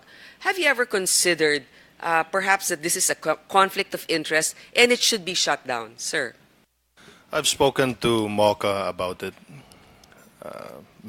Madam Chair, and we have also spoken about her freedom of expression and also her way of speaking on her own Facebook page. And I have called her out a few times, and she has also taken down a few of her remarks. Your Honor. Kasi Secretary, ganito, I think there was one post also recently about supposedly a circular sent by Saint Scholasticas about students being encouraged or forced to attend a particular anti-rally demonstration. Okay? She posted this immediately on her website, apparently because it came from a parent, or her blog, I'm sorry. Immediately took it down anyway, but not after 13,000 likes or 13,000 shares. So it's already gone viral. Because people believe her. So people do this, but this is not the first instance, and I don't want to single her out. On the other hand, she's the most prominent. So, Secretary, I sympathize with your efforts. On the other hand, if somebody's undermining those efforts, what steps are you taking? I mean, it shows also strength in leadership. For you to be able to assert your authority, is there a suspension or is just merely a slap on the wrist? Sir, because I would also like to read to you exactly how, let's say, the mainstream publication checks their formula. For example, what standards do you give your employees? They have a 3D formula in this publication. It says, it is a deliberate act of fabrication. Is it deliberate? Is it manipulation? Disguised? or pinagkakaila to look and sound and feel like the news? And third, is it designed to deceive? So these three things should be vetted first before it is published or before it is shared in their blog. Sir, so what do you do? What particular penalties or action do you take for employees? Yes, Attorney Anna. Madam Chair, for this particular issue, that of the Saint Scholastica, ASEC MOCA was not yet appointed then during that time. And if there is something that the Secretary and the PCOO had been doing with ASEC MOCA, and last hearing, Madam Chair, ASEC MOCA promised that she would be more circumspect with whatever she posts on Facebook, and she is not exempted. She knows that she is not exempted from any accountability that the law provides for anybody, public official man po o hindi. And that was very clear po dun sa sinabi po ni ASEC MOCA last time. Okay.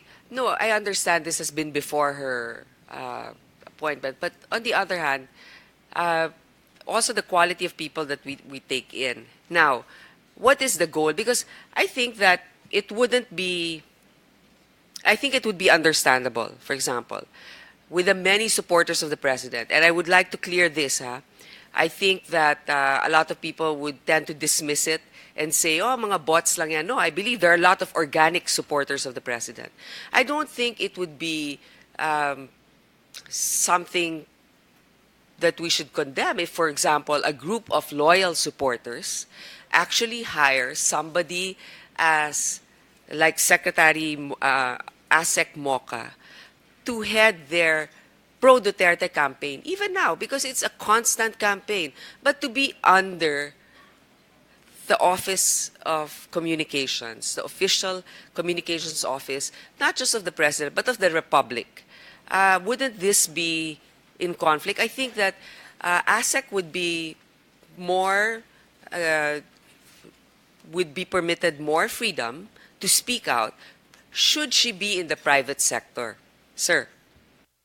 Madam Chair, I believe that Assistant Secretary Mocha Uson has a specific market to serve, and she is serving that market well as far as the official Presidential Communications Operations Office platforms are concerned. We also believe in her freedom of expression, and we also believe that she Sir, has sabihin to mo be sa akin accountable. anong particular market at sabihin mo sa akin kung hindi niya ito magagawa bilang isang pribadong mamamayan at hindi kawani ng gobyerno. The market she serves based on the social media analytics are those who are outside of the country, the OFWs, and the class CDE.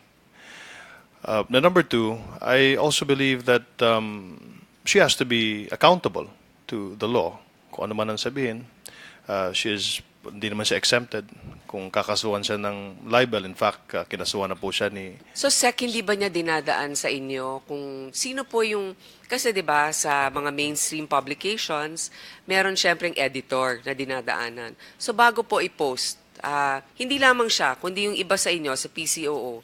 Pero ang problema kasi, private blog niya yun eh. Di ba? So, hindi po talaga dadaan sa inyo yun. Yun yung problema lang natin dito. Opo. Hindi natin sinasabi na dapat tanggalin niya yung blog na yon. Ang sinasabi ko lang, dahil siya'y napapailalim sa inyong tanggapan, yun po nagkakaroon ng kalituhan. So, Tama sir, po. ano po yung Kayo, yung inyong nais na masabi dito? Tama po kayo, ma'am.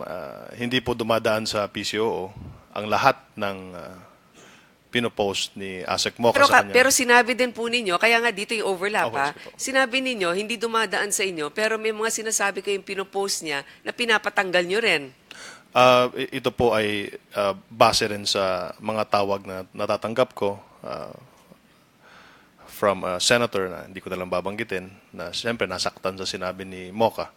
So sabi ko, ba't mo naman ginawa yan? So sige, SecMar, tatanggalin For the ko. record, hindi ako yon, ha? Hindi po kayo. And I also believe, Madam, Chair, that well, Mocha naman is presidential appointee, so it's a prerogative of the president for her to serve him sa mga coverages niya. Pero lahat po ng ito, ang akin lamang po dito ay kung titingnan po natin yung mga opisyal na plataforma ng gobyerno, the media platforms, and we've been working very hard and we've been very objective, we've been very fair.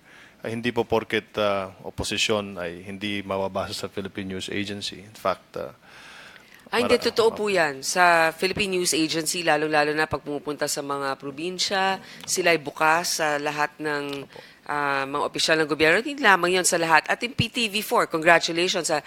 Precisely because of the popularity of the president and precisely because you employ people who have the pulse, as you say, of the others. But PTV4 has a wider viewership, and even your radio station, which I was surprised to see, is #1, at least in your report. But we have to hold ourselves at a higher moral standard. Is what I'm saying. Kasi parang importante na maabot natin ang ating mga kababayan. Importante that we are able to entertain. Importante that we are able to capture their interest. On the other hand, it is more important for us to set a good example because this is the basis of the law. The basis of the law is that we have the moral authority to be able to implement it properly. That's what I'm saying. Kasi ganito yung nangyayari. Kung si ganyan nga, ganyan umarte, di ako rin. Di ba? Yung mga bata, ganun din yung sinasabi. This is just my point. Secretary Mocha was in our hearing, and I found her rather charming. She was able to disarm Senator Trillanes, which is not easy to do.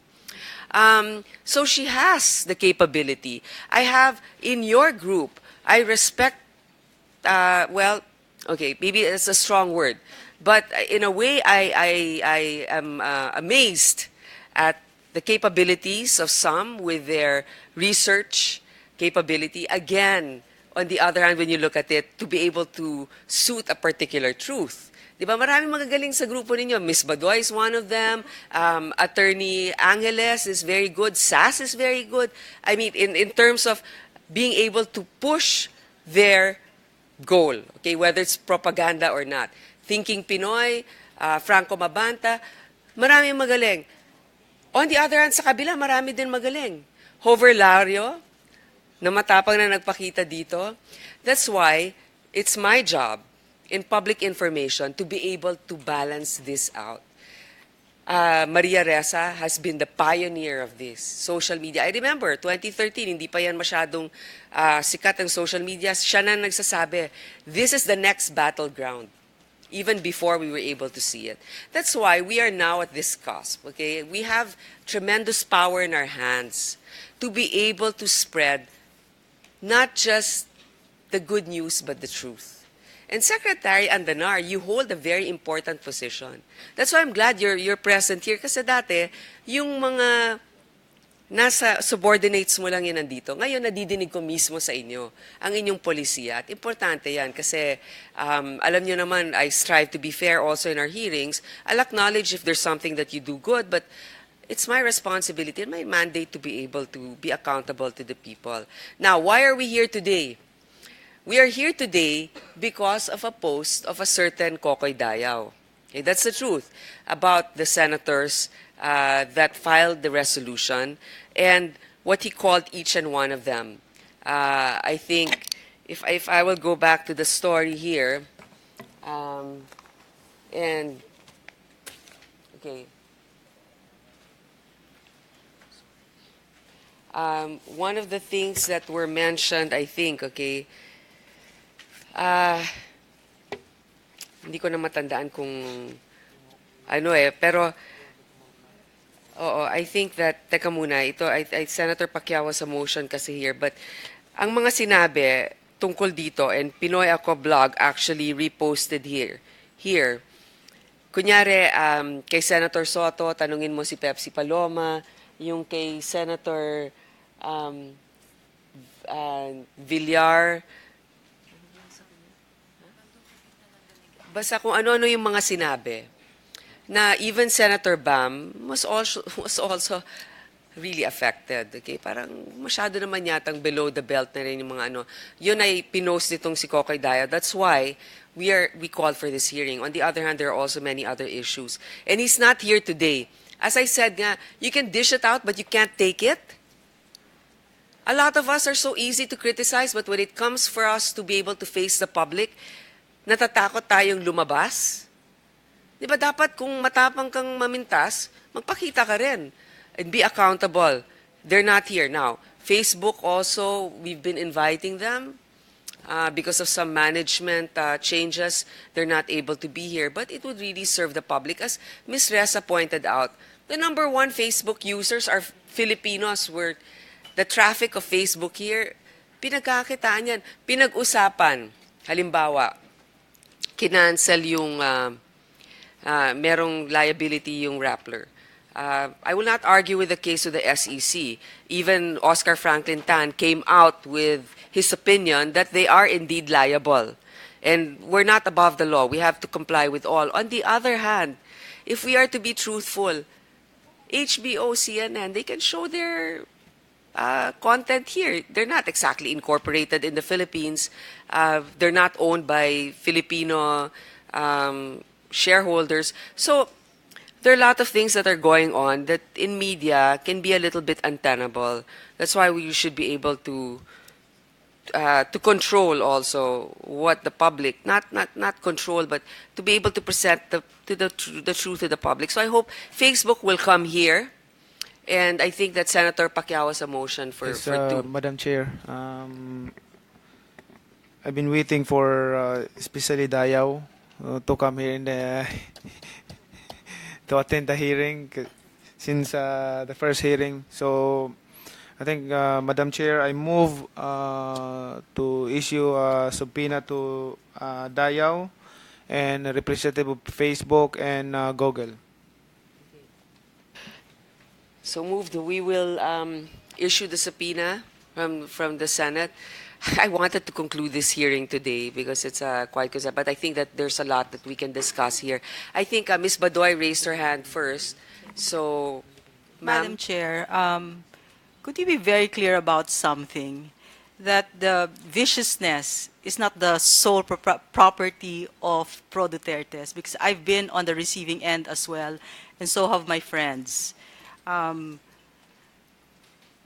like to ask Maria, is this allowed to ask Maria Reza? Is this what you mean? You can address me, then I will ask her. I'm sorry about the formality. Yes. Are we to accept hook, line, and sinker what she just presented, knowing that she's a very fierce opponent of the president? She gave examples, Madam Chair, of the viciousness that she was recipient to. I didn't know I could do that because I could give 1,000,000 times more what I received. No? Rape, the paternity of my children, I had an affair with Senator Mig Zubiri, all of this. So I just want it for the record. I just want it for the record, Madam Chair, that it cuts both ways. This is not the sole crime of Pro Duterte bloggers. No, ma'am. On the other hand, I'd like to also reiterate. In fact, the resolution was called because of an anti-Duterte blogger who insulted my fellow senators. And it's not just, political. This is an opportunity also to look at fake news in general. Yes. Now, of course, this is something that you accept, having your own blog, us being public officials. Talagang titirahin talaga tayo. Okay? Now, Ms. Reza just pointed out something, but your question is, what is your exact question to her, ma'am? No, basically, I didn't, Ms. Reza. I just want to know are you saying that it is just the supporters of the president who are doing this? Ma'am, please answer. Thank you. So obviously we also see a little bit of what we each do, right, online. So I also see your criticisms of us, and as you can see, I've never actually been uncivil. I'm quite respectful of everyone's opinions. What we show in what we're nicknaming it the Shark Tank. What we show there is our networks that scale.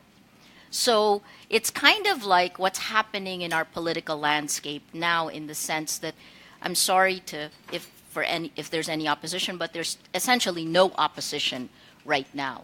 And it isn't, and I'll also correct you, please, if you allow me, I am not a fierce, you said that I'm a fierce opponent of the president. I think the president himself will tell you that I've been very, very fair to him, and some of our coverage actually helped get him elected, as other political parties have told me. So this isn't personal. It's a job we do. The data shows something that is very clear, which doesn't discount attacks you may have gotten from real people who are offended by the things you post.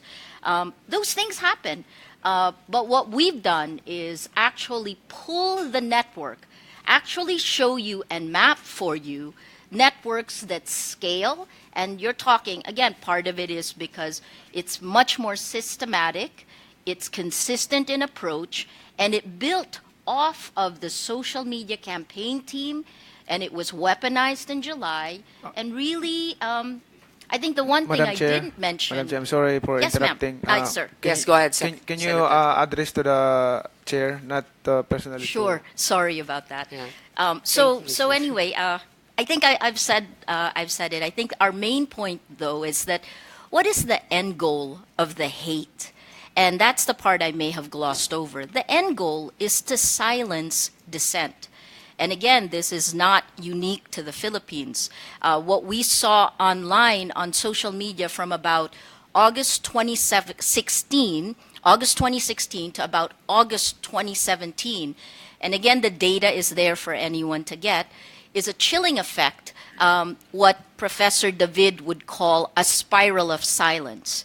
And that spiral of silence takes out other people's freedom of expression because they have been intimidated into silence. I'll benchmark August 2017 as the time when it ended. That was the time when the 3 teenage boys were killed. And that's when we began to see people who had been silenced on social media, on Facebook, begin to voice their personal opinions again. But before journalists were attacked, the people who were attacked online were the ones who were questioning the extrajudicial killings. You know what? Actually, ganito there's a new phenomenon now. Dati, it used to be mainstream media. Sila lang lahat. Panahon pa ng parents ko sa showbiz noon, may jingle extra hot. Iba talagang kung ano nung mga nilalagay na hindi naman totoo. But it's entertaining. Ngayon, the power does not just reside on mainstream media. Diba? Because the citizenry can comment and the bloggers come in. When Ms. Reza says that to silence, this is actually more powerful and it's a little bit more scary because it's by choice. You know why? Because no matter how grave the threats are, na sasabihin, papatayin kita, rape kita, ganyan, alam mo naman, hindi gagawin eh. Until now, now I walk around, I don't really have, maybe I shouldn't say it, but what I'm saying is this. It's by choice because we don't want to engage anymore at that low level of discussion. In short, ang mga Pilipino, kahit na madaldal tayo, kahit na mahilig tayo mag-express, meron tayong hiya. Nahihiya tayo. So kung merong isang tao na immunized from that, naiinsultuhin ka sa level na hindi mo kayang tanggapin, tatahimik ka. So in fact, you have a very powerful tool, those that are kind of callous against those that still have that hiya. So it's actually by choice. Nobody's telling you, wag kang sumagot dyan, or ayaw mo na kasi hindi mo na kaya yung laban. Kaya siguro, in government, we should be able to temper that, di ba, na the ones that are reachable to us, the ones that we can say, wag naman kayo masyado maging ganyan kasi ehemplo tayo. Secretary Andanar, you're very diplomatic, and I will be the first to attest to say that during the time of the president, when he was running for president, you were neutral. I mean, well, at least I thought, right? I mean, I think, right? You weren't, because you were still a media practitioner then. And so, in a way, the president hiring you, you were not known to be his rara boy during the campaign, it sends a message, right? That he gets somebody impartial somehow to head. You're diplomatic. But now you have to deal with the ones that are really diehard for him or in the administration. Madam Chair. So you provide the balance. Now, Senator Pacquiao, then I would like to go to the experts here. We have Mr. Dicini, who has to leave. And then we also have Mr. Nokum and Mr. Lopez. And, well, Mr. Lopez, a blogger, he said, ordinary citizen. Okay, fine. Whatever. Senator Pacquiao. Thank you, Madam Chair. But before that, I big disagree with, sabi mo, may mga hiya. May mga taong walang hiya, Madam Chair. Eh kaya nga, may mga walang hiya. Sila nga yung namamayagpag ngayon. 'Di ba? Kasi pagdating dito sa social media na bubulat-latin lahat, kailangan talaga ang sikmura mo malakas. 'Di ba? Kaya matapang ang apog. Yun ang nagiging weapon, or they're weaponized in that way. Of course, this is my opinion. Oh, maraming walang hiya. May napapaligiran nga tayo sa Di bali na lang. Okay. Mr. Dicini, I will defer to you because you have to leave, sir. Are you teaching? You Yes, don't I am. want to give your students a free cut? I'm sure they would love you more for it. No, Yes, sir, I go will. ahead, please. Anything you have to add to our discussion? I guess I haven't had a chance to look at the bills, the proposed bills. I think the basic problem, Madam Chair, is a question of what leverage the Philippine government has with respect to social media, given that a lot of the social media platforms are not located in the Philippines. So if we look at Facebook, for example, they do have a local office, but I understand they're operating out of a Singapore incorporated entity, and I believe that's true also of Google. In other words, if you were to buy advertising on Facebook, the charges are made to a Singaporean, an offshore company, although they have a local presence. If we look at PD 1018, so actually one of the possible areas of intervention by the Philippine government could be at the level of, or at the layer of the infrastructure, because Facebook is accessed through infrastructure that is under the supervision of the National Telecommunications Commission. This would be internet service providers. Now, in RA 7925, they are called value-added service providers. Not to mention the telcos that actually carry the traffic. Sir, not that we're going to do this, and Yes, I'll yes. be the first to disagree if they do. But let's say, can you block a particular company like Facebook, for example, from being accessed in the Philippines? I know they do this in China. Yes. They have. So, do we have that capability? It is Does the in fact- NTC do? I believe that it is possible.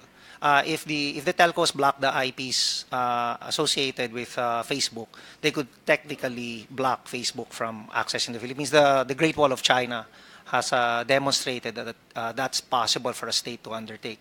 Of course, that will spark a revolution, and we know that. Yes, but yes. but what I'm saying is they're banking on that. They're banking on their popularity. But we should also be able to assert their accountability to us. Yes. I'm not suggesting that is the No, policy, I know, sir. prescription. Absolutely. I Yes. don't either. My kids would probably be the yes. first to remind me. Yes. I'm Yes, merely sir. trying to identify areas of leverage insofar as the state is concerned. How? Certainly, Okay, tell me. certainly one area of leverage is regulation of telcos insofar as they give access to these kinds of sites. For example, the Senate, for example, could examine Facebook allowing, I believe it's Globe Telecom or maybe even Smart, allowing free access over mobile to Facebook. So therefore, people who don't pay for data are able to access this particular type of content. And that actually has been roundly criticized or remarked Okay. upon. So sinasabi mo, okay, para mas maintindihan natin, no? Sinasabi nyo, pagka, kunyari, ako wala akong data plan, okay, pero lalabas sa feed ko pa rin ang mga news na pili. Ganun ba yon? Ma-access nyo po ang Facebook. Ang Facebook kasi libre po. Hindi nyo kailangan magbayad. Okay. So, ang ng- sinasabi ninyo, pag merong kapangyarihan ng mga telco na pag walang data, hindi na makukuha yung Facebook. Ganon. I think, so it's not clear po kung ano yung arrangement ng telcos with respect to Facebook. Whether or not binabayaran sila ng Facebook to provide free data. Ayun. Oo. Or if it's some sort of donation. Either way po, this is a government, this is an entity that, meaning these telcos rely on a government franchise to operate. They are licensed by the National Telecommunications Commission. They are accountable to the Philippine government. In effect, they are subsidized by taxpayers because they operate at the behest of the state, of the republic. Right, the franchise, right? That's correct. Yeah. And therefore, to the extent that they're allowing free access to a particular type of content, is something that the state could potentially have leverage over. And this practice of free Facebook po isn't just isolated to the Philippines. This is true in many places in the world. And in fact, this has been remarked upon that this has affected political outcomes in various places in the world, including Africa. Free and these are places where they would like to provide free internet, free access, and therefore on mobile. So everybody knows that this is all moving towards mobile now, and access on that platform is the next battleground. Alam naman natin, Professor, di ba, na siguro 70% ng ating mga kababayan prepaid yan. Di ba? Wala naman yung postpaid account. So marami din sa kanila, wala naman silang extra na pera para dun sa data nga. So pero binibigay sa kanila kasi come on yun eh. Di ba? Mas nakaka-engganyo sa kanila na ipagpatuloy yung kanilang for a particular telco company. Hindi naman sa gagawin natin yon, pero dapat alam naman ng mga kumpanya na yan, katulad ng Facebook or Google, na yun nga, they are able to come out here precisely because of this arrangement, di ba? So kung sabihin natin, kung walang data yan, walang access sa inyo, malaki matatapyas sa kanila niyan. Hindi ba, Mr. Gingona, you were nodding a while ago. Yes, I was just, actually, before Mr. Dicini said anything, there was a big issue sa Amerika, no? Yung net neutrality. Ngayon, ang net neutrality kasi, ang sinasabi doon, ang mga telcos, malaki ang kapangyarihan.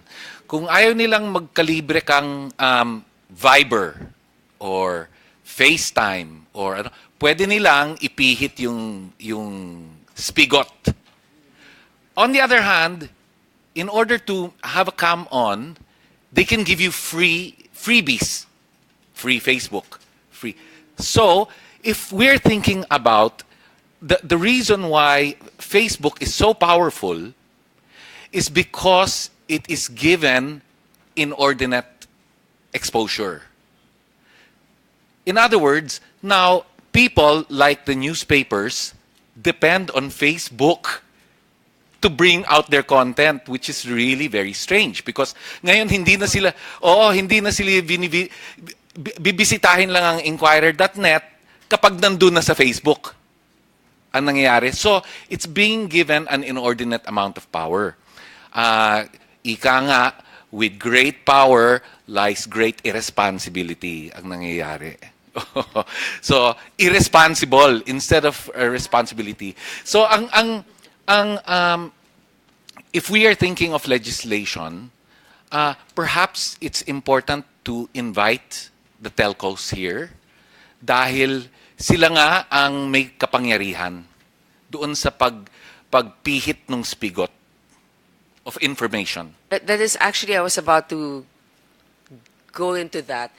We just had some telco companies here for a franchise hearing. I think in the next hearing, hopefully we'll have Facebook, Google, Dial, and Globe, Smart, and whoever else providers that we have.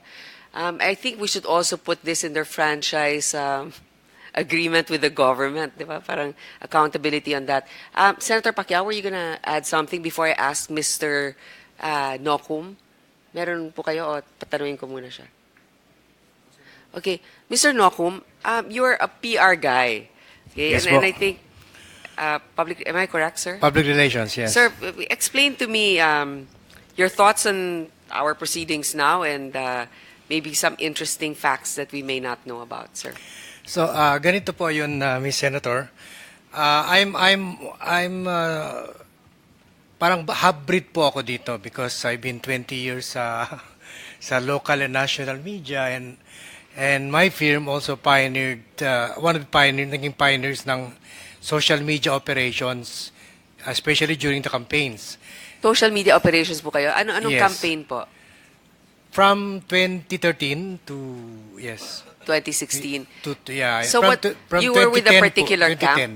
Were you hired by a camp? You were with a particular Yeah, camp? with, it's more individual. Somebody Senators, hired you to help. yes, Ah, okay. All right. Congressmen, mayors, and higher. Vice President? May kwan po eh. May confidentiality ako, clause. Wala itong vindictiveness or Yes, anything. yes, This is wala. for information.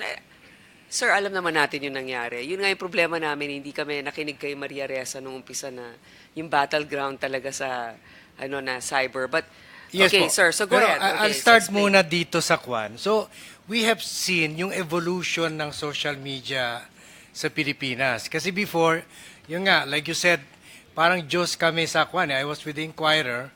Parang Diyos kami ng communication industry. We were, the Niño Bonitos. And then in the past, you have to be raped, you have to be killed, you have to know somebody in the media to end up being covered in the news, no? O by the media. Ngayon, you have millions of followers lang, maganda yung gimmick mo, kwan ka na. So, ang nag-evolve po yung lalo na sa industry ko, sa PR industry, kaya nga may mga confusion na ganito tayo ngayon. Meron po yung mga old guards na sa PR, I'm talking about PR, no, na iniisip, wala, fad lang yung social media. Even 2013, pinagtatawanan po ako. 2010, dinidismiss lang nila yan. So, and then po, meron rin po yung young Turks ngayon, yung graduate ng graphic arts, graduate ng computer science, or other courses na more related sa IT, na pumunta na po dito sa communication industry. And then, yung third, yung kami na po, yung hybrid nga, yung we know something about yung old media and the new media, and we crossbreed it, no? So, ang problema po, nakikita ko, I mean, with no offense meant sa mga non-media operators, ang sa kanila ho, parang walang ethics is not in the equation. Parang you can create fake news, you can create bots. That's the name of the game. The truth has nothing to do with it. Kasi hoda yung yung truth, Wild Wild West. Kaya nga siguro, ang magandang suggestion dito, siguro, kami sa mga social media operators, dapat meron rin po na parang parang social media ethics. Pero it should be done through our own initiative siguro. Malacanang shouldn't even help baka masuspect na naman sila kasi at least kami sa old media meron kami editor, takot po kami sa mga editors namin, meron kami ombudsman, meron kami lawyer to review our papers. Pero yun nga as what is happening kahit sa PIA o kay Ms. Mocha, labas na lang po, nobody's checking parang unfortunately, syempre gobyerno medyo nakakabahala. So yun sana po, and since we're talking about regulation, it is very hard to regulate. Yun nga, I agree with Attorney Disini kasi yun rin ginagamit ng escape ng mga operators like me na abroad yung and Mark Zuckerberg will not give.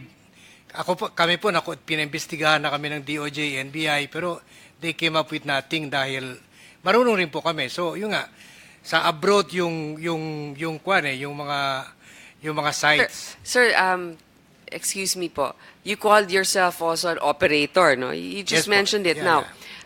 But you yourself, having been also in mainstream media, you know also you appreciate also a certain standard, correct? Yes po, yes.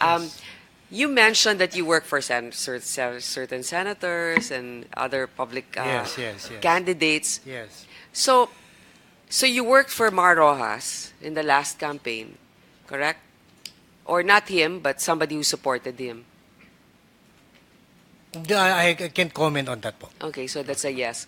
Yes. Anyway, obviously, this is I could also have helped you po. if we I was with approach you. ERAP, I could have helped you. Well, you know what? Depende lang yan sa funding at saka sa kaya. Pero, hindi. We have a site in your name. Really? Oh, Yeah. maybe we can talk after this. Yeah. No, this is what I'm saying. It's no guarantee also that you operate and then you can have your particular candidate or whoever you're trying to promote in social media succeed.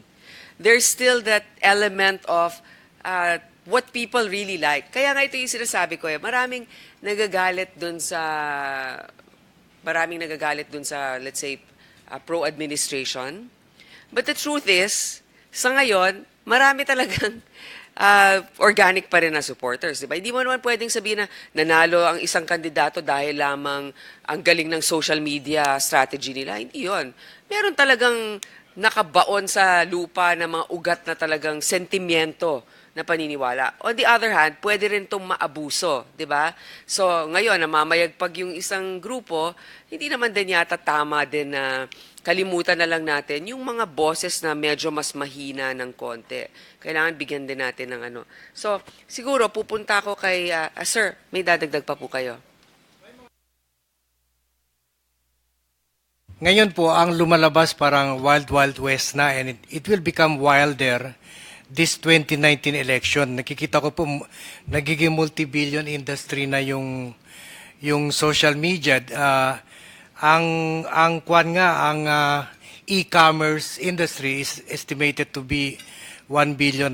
Siguro baka this election or the next election, social media operations could approximate that. So, tama ho talaga, may mga regulations po. Ang nakikita ko po, dapat ma-regulate dito yung local governments po. Kasi bakit ngayon, ang pinagyayabangan ng mga social media operators ko, yung millions na followers nila. Hindi ba maganda po sasabihin na ako, I have a firm, I am 5 employees, I am registered with DTI, I pay my taxes. Kaya nga ho, yung NBI pwede rin po i-check kasi po nagiging na po sinasabi na they're doing it on the personal basis pero nagiging commercial na po and Ms. Maria Reza knows how to check them and Mr. Robbie Alampay said magaling naman yung NBI.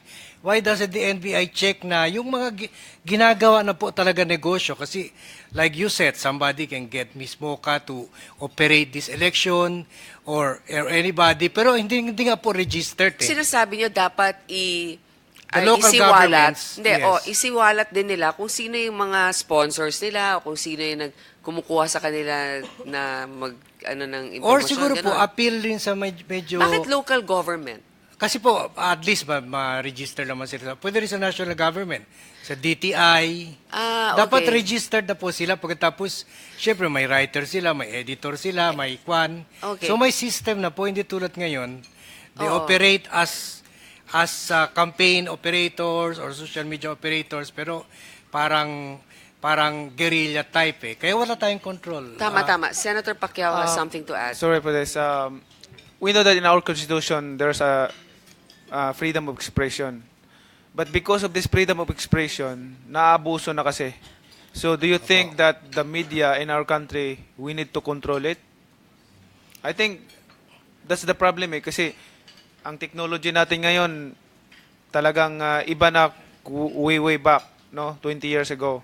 Ngayon, siguro naman and yan ang isa sa mga tanong ko na kung agree ba kayo na makontrol din naman yung ano ng mga media na hindi naman lumampas doon sa tinatawag nating yung personal interest, personal ng tao, okay lang yung freedom of expression. I believe in that. Ang sagot ko dyan, Senator, nakikita ko po na tulad ng sinabi ni Madam Chair kanina po sa introduction, may mga pertinent laws na po tayo. In fact, naka-apply na yung po sa old media, sa Rappler, sa lahat, sa ABS-CBN. Siguro po yung application na talaga, yung libel, cybercrime law, Ang masakit nga ho, fully applied sa old media, pero sa new media po, parang walang application of any kind po. Kaya any vlogger can say, vlogger na ako, this is my opinion, and I can hit Senator Manny Pacquiao if I want. Parang Yes. ganun po, eh. By the way, we know the answer already, but I want to ask this for the record again. At least 5 or 6 of you will answer this. How you define fake news? Para kasi pagdating sa floor dito, pag may bill na matatakil, at least we have the basis. The basis. Okay. Thank you, Senator. Can you answer with that? Yes, Senator. Thank you for asking that. Sa akin po, as a journalist of former reporter of the Inquirer, ang problema ko ngayon, nagkakamali yung tao, yung sinasabi na sensational journalism o forgive the word, no? SS. Fake news po. Hindi, kasi yung ganon po, meron truth. Siguro mga 30% in-exaggerate, sensationalize. Pero ang problema po sa fake news, 100% po, nothing talaga eh. 100% nothing. That's why more dangerous po. Nakakabahala siya dahil mini-mislead niya yung mga tao until wala ng credibility yung news, any kind of news sa mga tao. Siguro KBP muna, tapos ibibigay ko muna yung floor kay Senator Pacquiao bago ko mag-take over. KBP, what regulations would you recommend in order to make sure that there's a balance, and then if they call it fake news, a proliferation, we can at least arrest it, if not lessen it?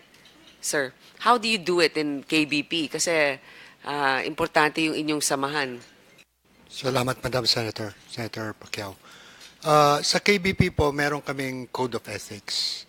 And we enforce the Code of Ethics insofar as the quality of news is concerned. Basically, truth and accuracy verification is necessary.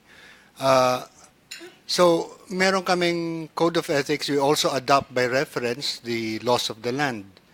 So, sa amin po ang posisyon namin dito sa gustong gawin regarding fake news is sufficient na po ang batas. At ang kailangan lang siguro is proper enforcement. We know that the problem is more on the new media rather on traditional media. Kasi ang traditional media, basically we are brick and mortar. We exist, we have an address, we have people who are seen, heard, etc. And the accountability is there. In new media, it might be different, except of course there are new media which operate just like traditional media, except on a different platform. The accountability is there. So, sa amin, tama po yung mga punto na nasabi na yung mga previous resources persons na baka ang problema is yung enforcement. Kailangan na panindigan natin yung karapatan natin. And when it comes to the freedom Sir, of... give me an example. Where has the government not enforced the law when it comes to, let's say, social media, bloggers, etc.? Give me a concrete example. Sino dapat napahuli natin na hindi natin nagawa, sir? Kunwari po, kung identifiable yung source ng fake news or misinformation and it causes damage, I'm not really a follower of fake news. That's why maybe I can't give concrete examples on how they should be pursued.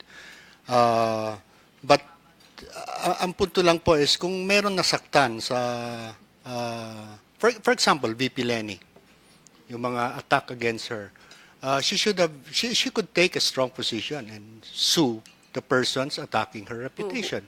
Who? Yung kanyang paborito po. For example, she was... who were you referring to? I'm sorry, I missed that. VP Lenny po. Okay. Marami pong nag-atake sa kanya. She could have pursued cases against these persons. And kung minsan kasi, tama po yung may parlance din kasi sa media na today's news is tomorrow's fish paper. Today's newspaper is tomorrow's fish paper. Ang ibig sabihin, kung patulan mo pa yung news, lalaki. At ikaw ay kawawa. Mas maganda kung minsan na tumahimik ka na lang, mamamatay yung balita, mamamatay yung atake sa inyo. Our members also, Madam Chair, kanina yung attack na sabi ni Ms. Reza na na-stifle yung freedom of expression because of vicious attacks. We have had experiences like that. For example, in the news outfit that I had, DZRH, may interview na nangyayari, na-interview yung siguro nasaktan yung mga pro-Duterte supporters, tinadtad yung mga Facebook live namin, mga text line namin ng vicious attack. Nag-breakdown yung anchor namin doon. And may dumating sa stasyon, paligid-ligid. Kaya nga, pero attorney, di ba, mga organic to, di ba? Hindi ito, or ano bang We don't analyze know. na? We don't know. We didn't do a backtracking and research just like Rappler did. But even our anchors are subject to vicious attack even while they are going on their programs.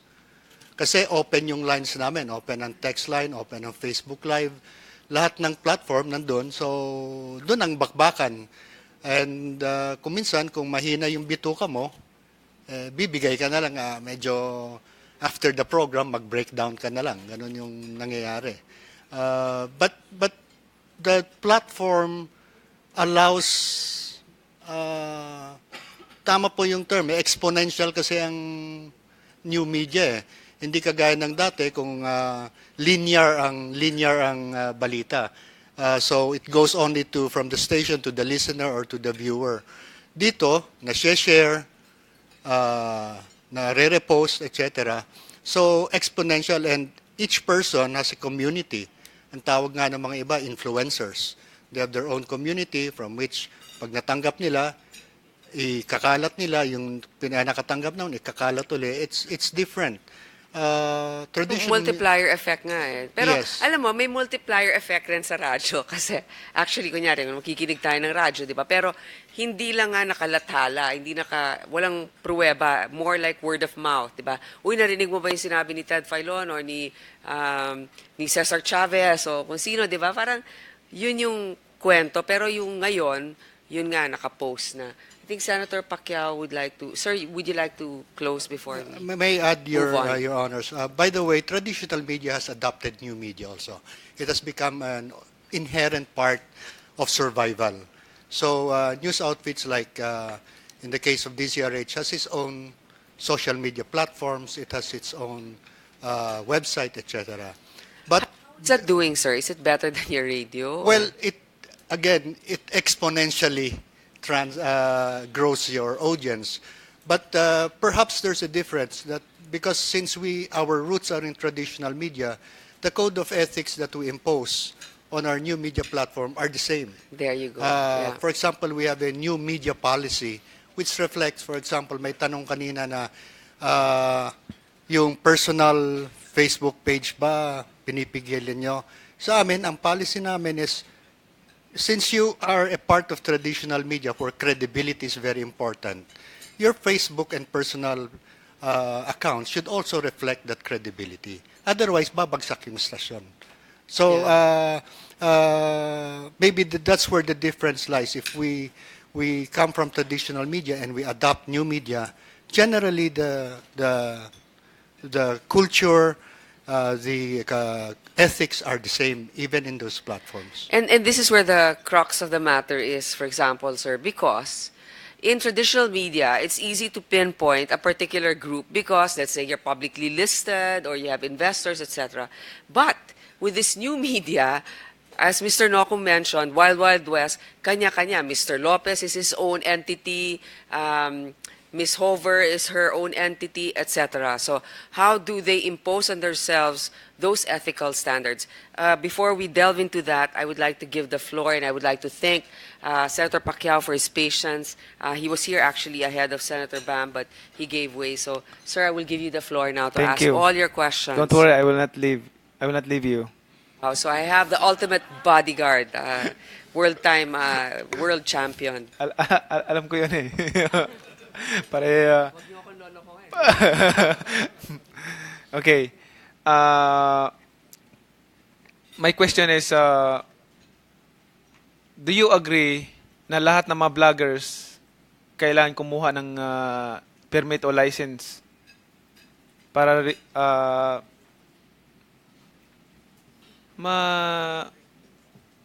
makontrol natin lahat ng mga, siyempre magtatago ka sa ibang anyo, magtatago ka sa ibang mukha, mag-hide ka tapos magpo-post ka ng below the belt. Unfair naman doon sa ibang mga tao. Anyone can answer that. Senator, can I be the first? Because there has been an attempt to pass a similar law in the past. Yung i-license ang mga journalists, broadcasters, or otherwise. And the KBP is of the position that this is an infringement. What I'm talking about is all the bloggers. Even bloggers for that matter, Senator. Kasi pareho yun. Yung freedom of expression, nalilimita pag ganun i-requirement. There should be no license to be able to exercise your freedom of expression. We know there are evils, but there are solutions to meet those evils. And licensing, even for bloggers specifically to address the question, first, it's practically impossible to do that. I mean, we're not stopping them to do their expression. I mean, yes, we have freedom of expression, but what I'm talking about, to malaman lang ng government kung sino itong mga tao na to, hindi tayo maghagilap kung mag-imbestiga pa tayo kung sino itong, at least wala naman sigong problema na ipaalam yung pangalan, ako po si Manny Pacquiao at ito yung blog website ko. The only end to that is you close the internet. Kasi borderless yung internet, Senator, and if we are going to impose a law in our territory, it's not practical to do that because outside of the country, you can still do your blog and be accessed in the Philippines. So where's the equality of protection there?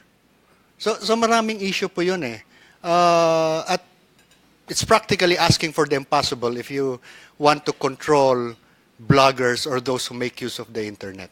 No, what I'm talking about is not we're not controlling them. Kailangan lang, hindi naman din kinokontrol sila, kundi i-register lang para malaman ng government kung sino itong mga vloggers na ito. Para bang proposing a national ID. Tapos, high-tech na tayo. Kayo nagsabi na ang technology natin ngayon ibang klase na way back 20 years ago. So, kailangan din mag-level up the way we process lang mga ganitong sitwasyon. Kaya maraming problema Hindi tayo, kailangan mag-improve din tayo Like, kailangan ma-register lahat ng for example, prepaid phone. Mag-register lahat ng mga vloggers para naman hindi tayo kung ano mga problema, in case na may problema, hindi madadamay ang ilang mga, katulad nito, hindi nakaregister lahat ng mga vloggers. So, pagka may investigation, lahat ng mga vloggers imbestigahan dahil hindi natin alam kung sino itong mga vloggers na ito. So, ang tingin ko po dyan, I'm sorry, Mr. Chair. I think that kind of legislation would be struck down by the Supreme Court as unconstitutional. Precisely po because it restricts on the right of free speech. I think, I'm not very good at history, but I think during the Philippine Revolution, our own national heroes engaged in anonymous speech or pseudonymous speech. In other words, they wrote under pseudonyms. Importante po yon. Importante yung karapatan ng isang tao na makapagsulat, ma-express yung sarili niya nang hindi nalalaman ng kanyang identity. Kasi pag nalaman ng kanyang identity, nagiging target po siya nung state. In the case po ng mga revolutionaries po, nung Spanish, the Kingdom of Spain. So yun po yung problema.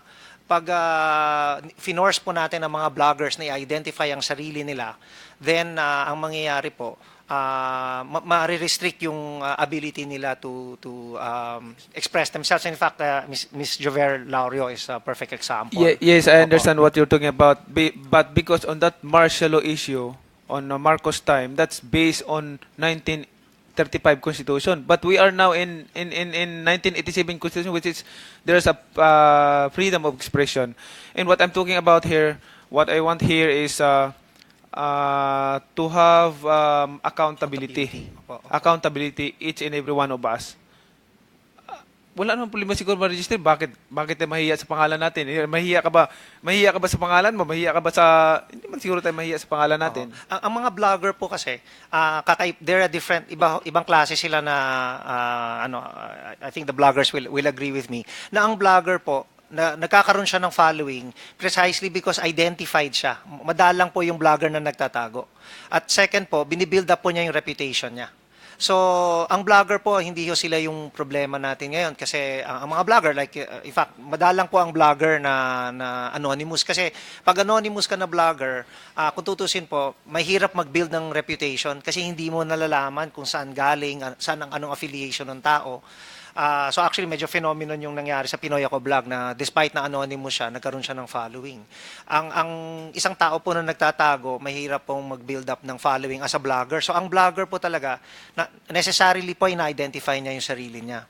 Ang problema po natin, yung sa Facebook po, madami mga fake accounts. Accounts na hindi naman talagang natin malaman kung sino. Tapos nagpo-post po sila dun sa mga comments, nagpo-post sila ng hateful speech or kung minsan po nagte-threaten sila, no, papatayin nila o magre-rape sila nung isang tao na hindi sila nag-agree dun sa opinion. Yun po ang problema. Yung solution po siguro doon, baka kung, isang bagay po na tinitingnan rin ng US Congress, kung pwedeng ayusin ng Facebook yung ability nila na pigilan yung mga tao na mag-set up ng fake account, given na nagkakaroon, especially may mga gantong klase po na pangyayari. Kasi parang na-overwhelm rin po ang Facebook sa dami po ng mga fake account, tapos nagba-violate po ng kanilang mga community standards. So, unfortunately po, parang yun yung I want to ask direct question na what's the purpose na ayaw nyong i-register o ma-register lang yung mga vloggers? What's purpose or intention? Yeah, Mr. Chairman. Yes. Excuse me. Gutierrez. Paul Gutierrez, Sir, National Press Club. Only last week, galing po ako sa 19th General Assembly ng Confederation of ASEAN Journalists kung saan isang National Press Club sa kasamang nagtayo nito noong 1975. At ang isa na pong malaking problema ngayon, maski ng mga lehitimong mamamahayag sa buong rehiyon, ay ito nga pong problema ng fake news. In fact, this coming July, we will be going to Thailand, particularly para pag-usapan region-wide ng mga mamamahayag, ng mga lehitimong mamamahayag at responsableng mamahayag ang problema ng fake news. Talaga pong malaki ang problema. For example, sa buong ASEAN po, masasabi natin sa Pilipinas lang po talaga hindi nire-rehistro ang media. In fact, sa Indonesia, Singapore, Thailand, Malaysia, you are required to register with the government. Ang naging problema po, for example, sa Indonesia, itong mga problema nila sa fake news, meron silang tinatawag na press council, pinarehistro lahat yung mga nasa online, yung mga vloggers, yung mga mainstream media. But pagdating po sa mainstream media, I think according to the report rendered by our colleagues there, pagdating sa 50,000 news sites or websites or blog sites, tumigil na po sila sa pagre-rehistro kasi 50,000 isipin nyo yan. Paano nyo imomonitor lahat yan kung ilan ang peke dyan, ilan ng lehitimo. So malaki po talagang problema to, kaya sana po araling mabuti ng ating mga mambabatas. Yes. Ang may dagdag ko lang po, Mr. Senator, on our part po siguro sa National Press Club, which is bahagi po ng mainstream media, what is important here po siguro ay yung tinatawag nating self-regulation. In our case, sinasala na po namin kaagad ngayon yung sino lang ang pwedeng maging kasapi ng press club by setting a minimum membership qualification standards. Kasi importante po yun na masala natin on our own level kung sino yung mga tinitingnan nating karapat dapat maging miyembro ng media. At siguro po dito, along that line, ay lagi po namin inire-remind sa aming mga miyembro na meron tayong code of standards or ethics na kailangan po nating sundin sa paggawa ng ating tungkulin. At ang isa na po rito ay yung pong when we are called out dahil mali yung report mo, sabihin na natin hindi naman fake news but mali talaga yung detalye ng balita mo, and I think you've experienced this pag mali ang we can demand doon sa publication o sa reporter, itama mo yung maling detalye or impormasyon na kasama sa balita mo. Ang problema po kasi natin dito ngayon sa nakikita namin, meron po tayong dalawang magkalaban din na kultura. No? Yung culture of impunity, yung mga nagiging abusado, at yung pong mga culture of entitlement na dahil ako'y kasapi ng media, I can do whatever I want. Magsusulat ko ang gusto kong isulat, i-publish ko ang gusto kong i-publish without taking the other side which is responsibility. May I just cite one example, Mr. Chairman. No? Noon pong April 2015, meron pong kaming dating Pangulo ng National Press Club na hinuli sa airport. Dito po yan sa NAIA for libel. And immediately, yung pong isang media group ay naglabas ng statement, dinidenounce po yung pagkaka-aresto for libel because it happened on a weekend. Ang masakit po dito, doon sa kanilang statement, in-identify po nila yung Chief of Police ng Maynila, hindi na po yun ang Chief of Police nun eh. So mali po yung pangalan. And then they made, and when called na mali yung ginamit nilang pangalan, nag-issue sila ng panibagong statement. In-identify yung tamang police official, mali naman po rango. So, tinanong, when they were asked to retract or correct, hindi naman po nila ginawa. So, I think that is part of what we at the National Press Club has been calling for. Kailangan tayo maging mga responsableng mamamahayag, mga responsableng bahagi ng media community. Kung may mali tayo, i-correct natin. Hindi yung pagka nagkamali tayo, we will issue other statement claiming violation nyo ng press freedom. I don't think that is the case here, Mr. Chairman. That's what I'm thinking about. But before that, may I recognize the presence of my colleague, Senator Joel Villanueva. Hindi pala Gatsal yan. Anyway, let's continue. Yes. Good afternoon, Senator Pacquiao. I'm a blogger. What's your name? Noemi Dado. Dado. Blogwatch. As a blogger, it's important na we have our credibility and we're accountable sa readers namin. Matagal na kaming blogger since 2000, mid-2000. Kaya importante namin na we are accountable to our readers. So sa pag-register, I'm registered here in the Senate as one of the bloggers to cover. And sometimes other, like Congress, minsan nagsasign up ako. And minsan sa PCOO, when they invite me to events. So sa mga ganyan, hindi naman siya permanent as a blogger. So, and every blogger has a community. Yung community na yon, they have their own set of standards. Sa amin sa Blogwatch, matagal na kami since GMA pa kay Arroyo. And we cover not only local news, we cover international. Kaya even kung hindi kami registered abroad, they still invite us. So, I don't think it's necessary to be registered sa national registry. Alam nyo, yung mga vloggers, okay, kasi pag hindi naka-register yan, madadamay yung mga mabubuting intensyon. Madadamay yun doon sa mga vloggers na, alam mo yung ibig sabihin, yung mga gumagawa lang ng masama. May mga nagtatago sa ibang pangalan. May mga ganun kasi. Kaya para sa akin, mas mabuti i-register na lang lahat ng mga vloggers. Total, alam nyo, ito I don't know if they're paying taxes kasi gumikita din naman yung mga vloggers. Hindi, alam mo, actually ganito, Senator Pacquiao has made his point, and also Professor Dicini has mentioned, like even in the past, I think it was you who mentioned that historically, those that fought against the establishment would use a pseudonym. And I would still protect that. And I believe that it's the choice of the individual whether or not they want to divulge their identity. It is up to the public to be able to determine and to put their blind trust on somebody who does not even have, let's say, the courage to come out with their own identities. It's up to the readers. That's why we just have to keep them informed. On the other hand, here's also, Senator Pacquiao has raised a good point. There are certain blogs that are already commercial blogs that make money out of their influence. And I think that with the NBI's help, and I think we can also be able to check the trend. For example, may lumalabas na isang beauty product na palaging lumalabas dun sa blog na yon, o kaya merong isang personality na palaging yun ang pinupure.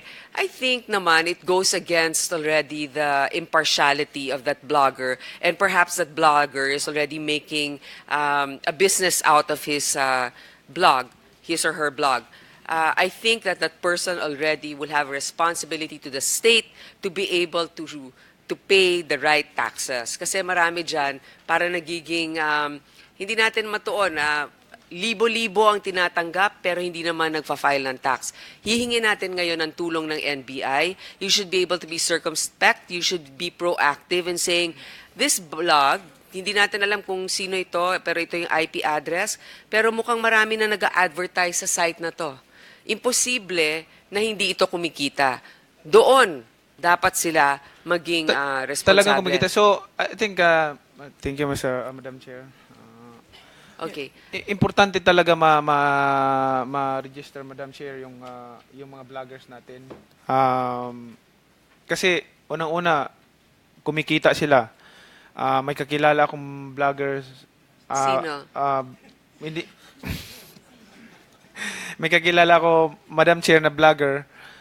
Kumikita siya ng malaki sa mga advertisement. Pero iba yung fee schedule pag Manny Pacquiao.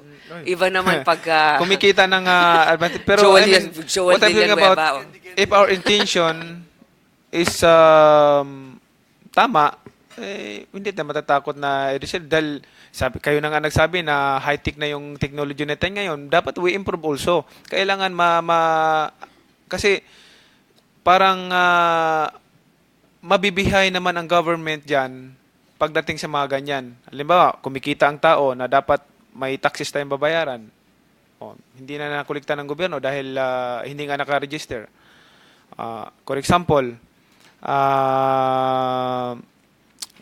hindi ko lang i-mention yung pangalan. Marami siyang mga... Konti pa. Sino-sino? Marami siyang itsura? Maliit ba? Propaganda doon sa website niya. So, binabasa. And then, nagbabayad yun. Malaki ang kita nun. So, ang ibig kong sabihin is, hindi naman ito stopping you for freedom of expression, stopping you na ipahayag ang nasa loob ninyo. Ito ay... kasi ako rin, pinag-isipan ko rin, maging media din kaya ako, magagawa din ako ng vlog. Pero anyway, ang gusto ko lang malaman dito is dapat hindi natin, lahat ng gagawin natin sana is yung hindi makakaano sa ating government. No, tutulungan din natin yung government kung sa ganon. Unang-una, pag may mga investigation, ma-locate ka agad kung sino itong tao na to. Pangalawa, ang government, makukulikta yung dapat makulikta ng government. So, marami tayong magagawa na tulong na pwede natin gawin para sa government natin. Anyway, kanina ko pa gustong itanong Honor. What's your position, Badoy? Undersecretary po. Undersecretary. Yeah. I'm still not forgot that what you did to me last election. I'm sure you remember that. Yes, I do, Your Honor. You do Can you remember refresh that? our memory, or would you rather not rehash that? Yes, Was it fake news, Senator? Yeah, I still remember na nagpinicture mo yung bahay ng tao ko, and then sabi mo, this is the house of the mistress of Manny Pacquiao, ganyan, and I'm a Christian, and like that, and a lot of things. But anyway, I forgive you, but I want you to say sorry in front of me.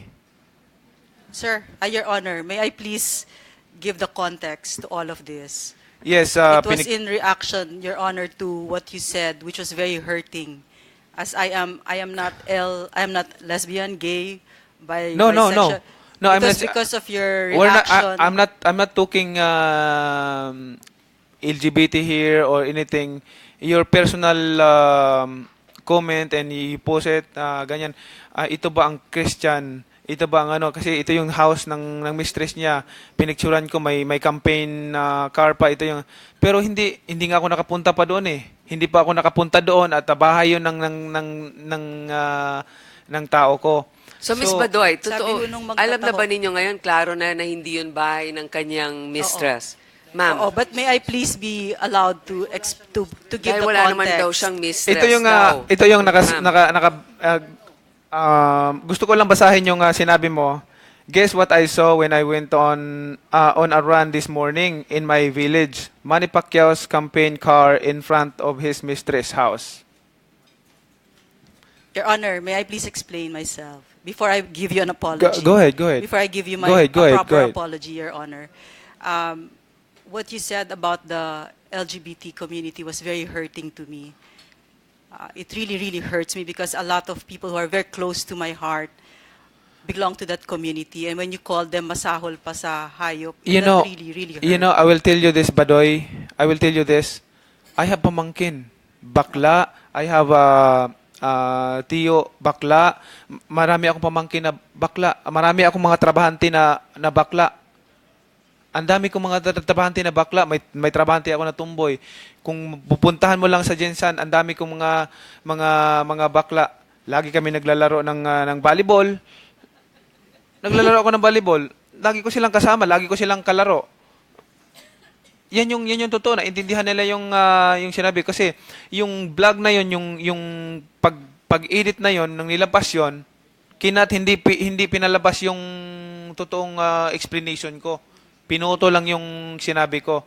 Yun yung ano na yon, yung story So na yon. let's just chalk it up to differences in opinion. Pero kasi doktor din po ako, so yung homosexuality matagal nang tinanggal sa Diagnostic and Statistical Manual. So that's also, besides being hurtful, it was also from the medical standpoint. Ms. Badoy, po. so obviously may pinanghuhugutan kayo. Naiintindihan ko, Yes. syempre, ako man, kahit na nirerespeto ko siyang kasama dito sa Senado, hindi naman kami pareho sa pananaw. Correct. But naniniwala rin ako sa karapatan niya, sa paniniwala niya sa kanyang reliyon, yun ang kanyang opinion.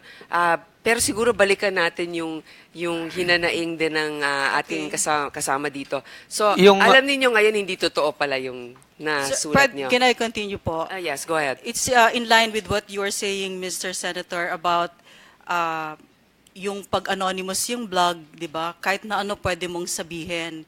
Gusto ko sanang sabihin na hindi po pwedeng gawan ng batas. The internet is very free. By its very nature, the nature of the beast. Bago ho siyang frontier.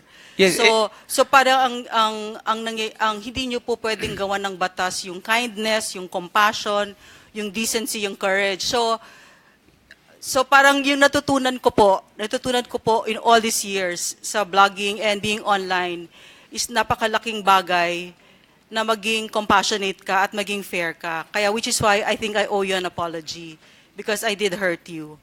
And I'm very sorry, but then I hope you understand that it came from No, a ma'am. place It's that not was just very- because you hurt him. The accuracy of your Exactly. narrative. Well, Okay, that's so, also it. Yeah, okay. Please make it clear because, we're hurt a lot of times, but sometimes the truth hurts. But in the case, it hurts even more if it's untrue. So just clarify for the record, ma'am.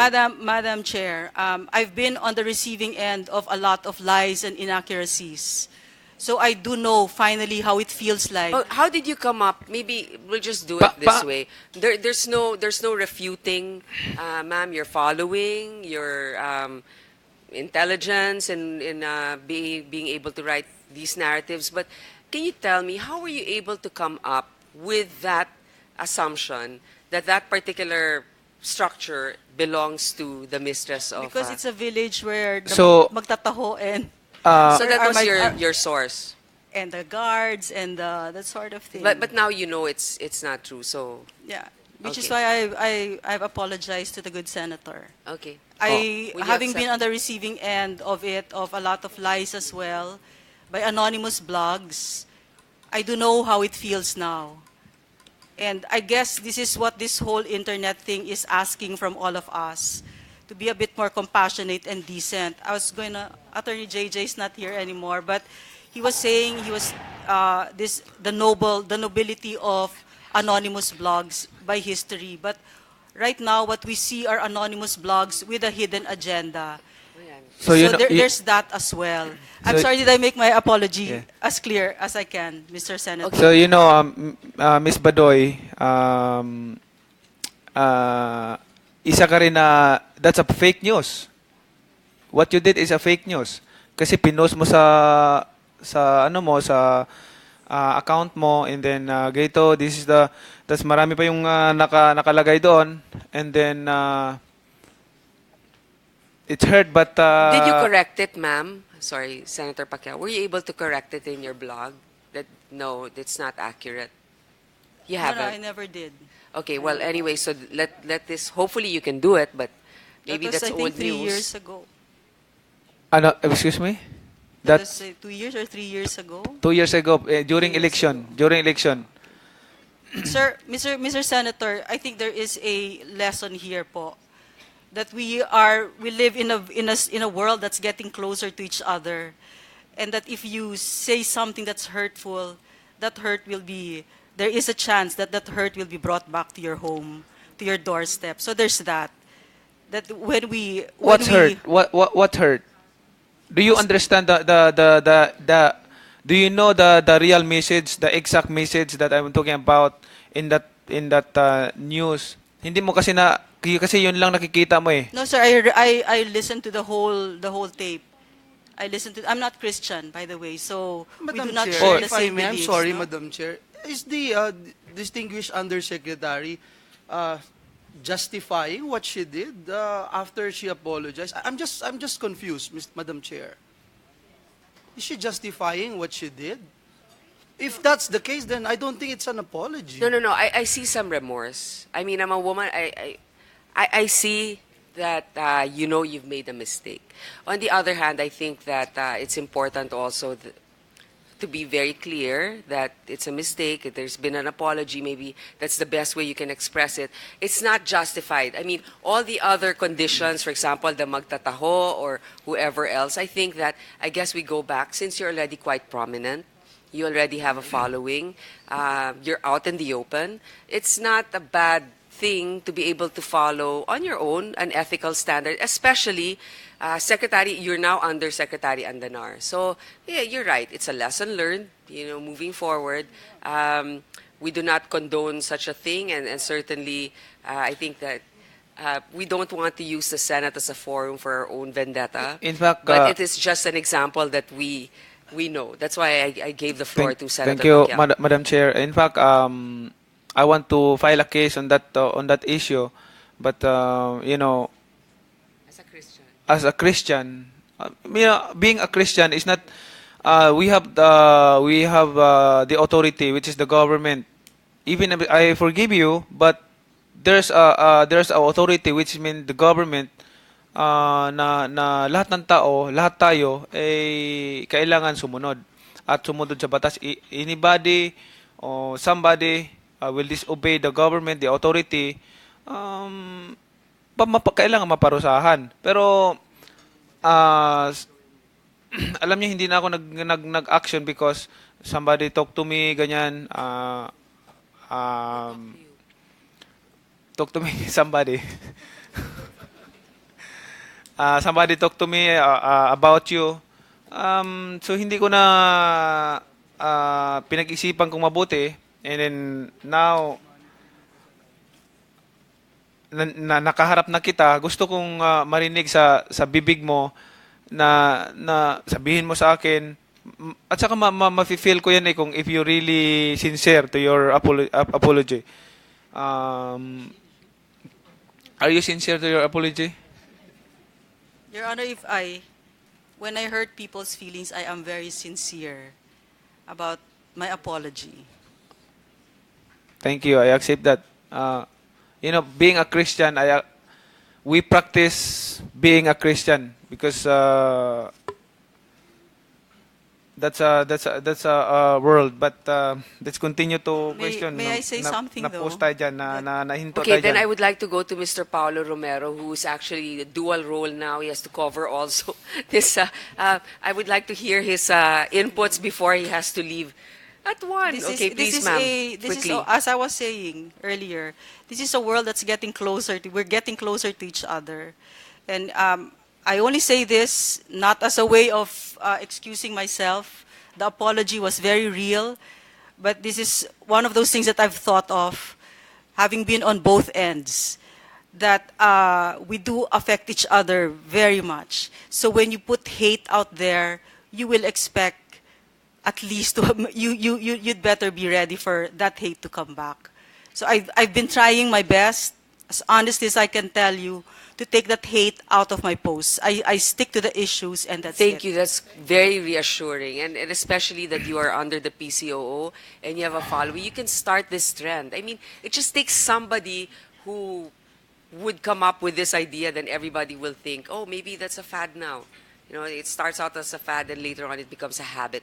Which But I think is an answer to your Yes. to this whole thing, your honor, your Madam Chair, that there is no answer. There is no remedy to this. The internet by itself is the nature of the beast, to be as free as it is. Right. So I think that the answer to this is that we really police ourselves. We go back to ourselves, and Correct. that's it.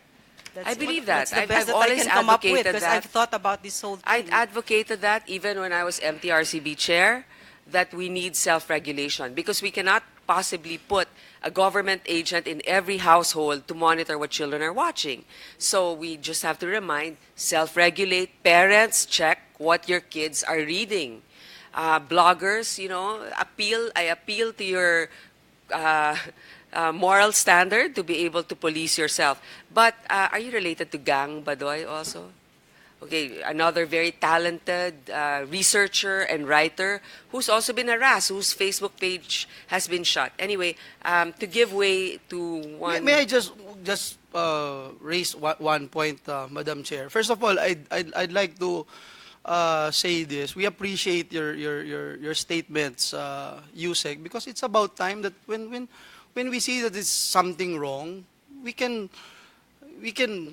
we would have the guts to say that we were wrong and we are sorry and we apologize. And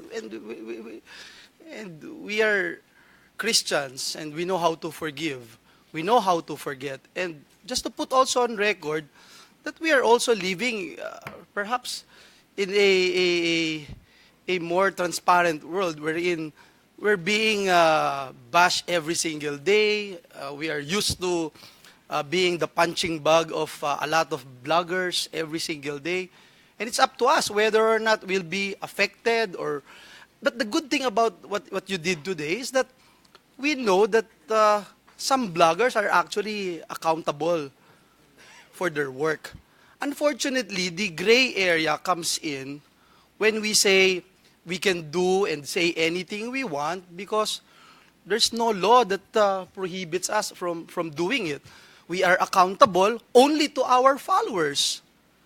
What if something happens, like the same example that we were talking about, the damage has been done to Senator Manny. What if Senator Manny didn't win the last election because of that?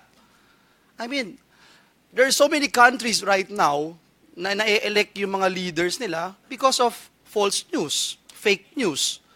And we say, yeah, because we're only accountable to our followers. So, nandun eh. Kanina po, habang nagdi-discuss, si Madam Chair, nabanggit yung, for example, if you are a government official and you are a blogger at the same time, paano mo bang babalansin yun? I don't know the answer eh. Please help us. I don't know the answer. How do you balance it? When there comes a time na it's so crystal clear that this fake news is being state-sponsored, parang mahirap naman po yata tanggapin yun. Sa tingin mo, state-sponsored ngayon? No, what I'm saying is, if that is the case. If that's the case, okay. So what do? And we say no because it's blogging and it's not real news. So where's the accountability there? And then pag sinita mo, it's freedom of expression. I'm sure when you talk about freedom of expression, hindi absolute ito. May accountability. I think that's the essence of this hearing. What we wanted to see here is what solutions ang pwede nating makuha from this hearing. Yun nga parang we're trying to contain an ocean which is quite difficult, so we have to pick. But Senator Pacquiao has just a short manifestation before we move on. Anyway, I accept, Miss Badoy, I accept your sorry. Who am I to put grievance against you? I mean, but I want you to correct that blog in your account na kasi nandiyan pa rin siya kapag i-google mo, nandoon pa rin sa blog mo eh. Nandoon pa rin siya yung blog mo nung 2 years ago. Nandoon pa rin yung blog. Can you correct that or i-resign mo o tanggalin mo? Nagalit na raw si Miss Pacquiao, si Jinky. So can you take it out, ma'am? I didn't know it was still there. Yes, I will, Your Honor. Okay, No, thank no you. problem, yes. Thank you, Miss Badoy. I'm not, hindi ako galit sa'yo. Okay lang. I forgive you. Fan niyo ho ako. Thank you, thank you. Thank you, Your Honor. Can we go very quickly with Mr. Romero? Sir, you're one of the, very prolific writers, also very hardworking of the Philippine Star. I'd like to know what standards you employ and how are you able to check propaganda ba ito? Nagpapapogi lang ba itong senador na to? Paano mo pinipiling storya nyo? And who are you accountable for in your publication, sir? Thank you, Madam Chair. I guess as a journalist, we all follow the usual standards of fact-checking, maybe interviewing multiple sources, researching, and that's how we come out with our product. And I guess in politics, maybe political reporting,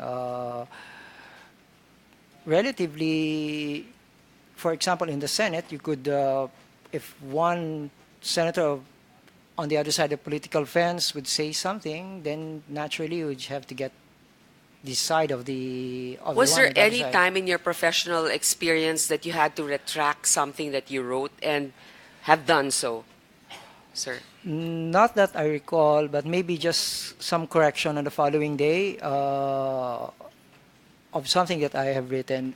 Maybe some reminders or even scolding from my editors on the way I wrote it, or maybe some details I missed out. It's pointed out by my sources or the one that I interviewed. That's mostly the case. And was there ever a time where you believed in a particular news information where you were struck down by your editors from publishing it? Several times. What would the reason be? Would it be their political inclination, or would it be because of a tenuous situation? In the case of newspapers, mostly it would be, not necessarily in this order, but sometimes it's lack of space, or sometimes it's something that could be better written the following day, given with the lack of details, or the other side of the issue that must be taken by another set of reporters on maybe in other parts of the country, or maybe another branch of government is not there yet, so it's struck down. And sometimes maybe they think I wrote it not in the way that it would pass their standards. Okay. Do you have your own personal blog? No, I refrained from doing that. Even my Twitter account is just purely for news. Because of conflict, correct? Yes, because I might say something that would color And you're not an opinion writer. No, Right. no. I See. specifically refrain that. Some may have two accounts and they will say it's personal and well, of course I respect that, but I deliberately refrain to. Do you really respect that? Like Which- if you were a straight news writer, you think it's ethical to have your own personal blog? Well, it's okay if you do that, except that you would have the added responsibility, and maybe even you would be of making this distinction of you as a journalist and you as somebody, a private person, talking about your own opinion, and for the public that would be something that would be easily used against you because. Right. I mean, how would they? Reconcile? Not only that, they would, if they don't believe you that you were just actually being objective, I mean, no matter what you say, there's something that could be used against you because of your opinion that you aired in your blog That's or right. column or any other. How about Miss? Okay, let me just go shortly here. I think I would like to make a point. We're talking about bloggers here, but even mainstream media, we know that. Of course, they make mistakes. They editorialize as well. They take editorial liberties. In my case, it's not necessarily fake news, but I appeal to PCOO. Okay, so aside from communicating, are you also the ones collating the news to present to members of the cabinet or the president himself so that he knows what's going on or they know what's going on in the country? I'd like to know, sir. Yes, Madam Chair. I usually send the snapshots of all the banners of different newspapers at 5 o'clock in the morning and send it to the president or the person who sends the message to the president, and I also do the news analysis. I know, Secretary, see, here's where the problem will lie, okay? I know that everybody's pressed for time, and especially the Commander-in-Chief. On the other hand, if we rely on the banner story, that's where the problem actually escalates. Let me give you an example.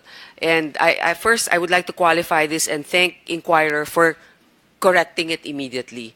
There was one junior reporter assigned to the Senate who reported the news and said, Grace Poe says, shut your mouth, to the president. That's not what I said. I never mentioned it in my entire statement. What I said was, if you're a public official, then you have to be more mindful because children are always listening or reading or watching, etc. But that was the title because it is catchy.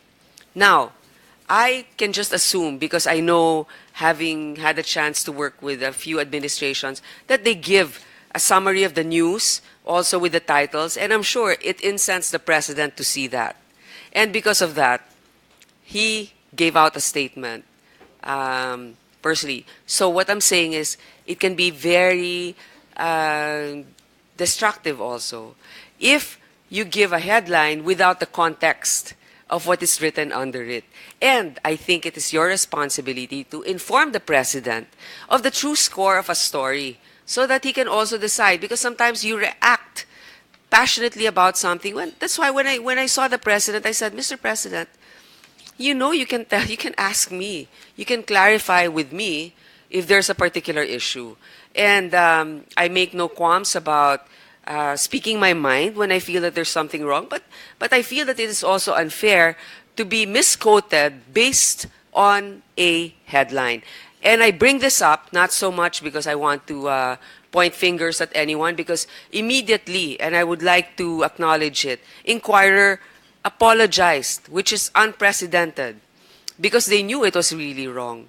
But how about cases where it's never really clarified, where a headline in itself can spark a disagreement? You know, this is done so many times now, even with the quarrel, the supposed quarrel of the lower and the upper houses. It's content that's dramatic. We like to take the story of the speaker, the story of the Senate president, and just cut it. And this is not just bloggers, this is mainstream media. to the detriment of the institutions. Because instead of us focusing on certain important legislation that people know we are tackling here, it's just the squabbles that are happening, some flippant answers that are not even, worth publishing, but because it's exciting. And this is not just bloggers, again. It sells. This is mainstream media. So we are all at fault here. So PCOO, please, when you give news summaries to the cabinet or even to the president, please be very careful because that's the source also of the statements that they issue to the public. Okay, now I would like to ask the bloggers who have been here, Mr. Mark Lopez, Mr. Ma'am, what's your name again? I think you spoke earlier, right? Can I give a chance to Tonyo to speak because you already spoke and then I'll go back to you later. Sir. Magandang hapon po, Senator Chairman. Senator Pacquiao, Senator Joel. Sasagutin ko po si Senator Pacquiao dun sa pangalawang point ko. Madam Chair, maya-maya pagkatapos po nitong hearing, mamayang gabi manonood po ang bumbayan ng balita mula sa mga reporter. Hindi po tayo manonood sa mga sinasabing peddlers ng fake news. Kinabukasan, manonood tayo ng balita uli, makikinig sa radyo, magbabasa ng periodiko. Pero mayroong buong kumpiyansa yung mambabasa, manonood, na tama yung kanilang balita.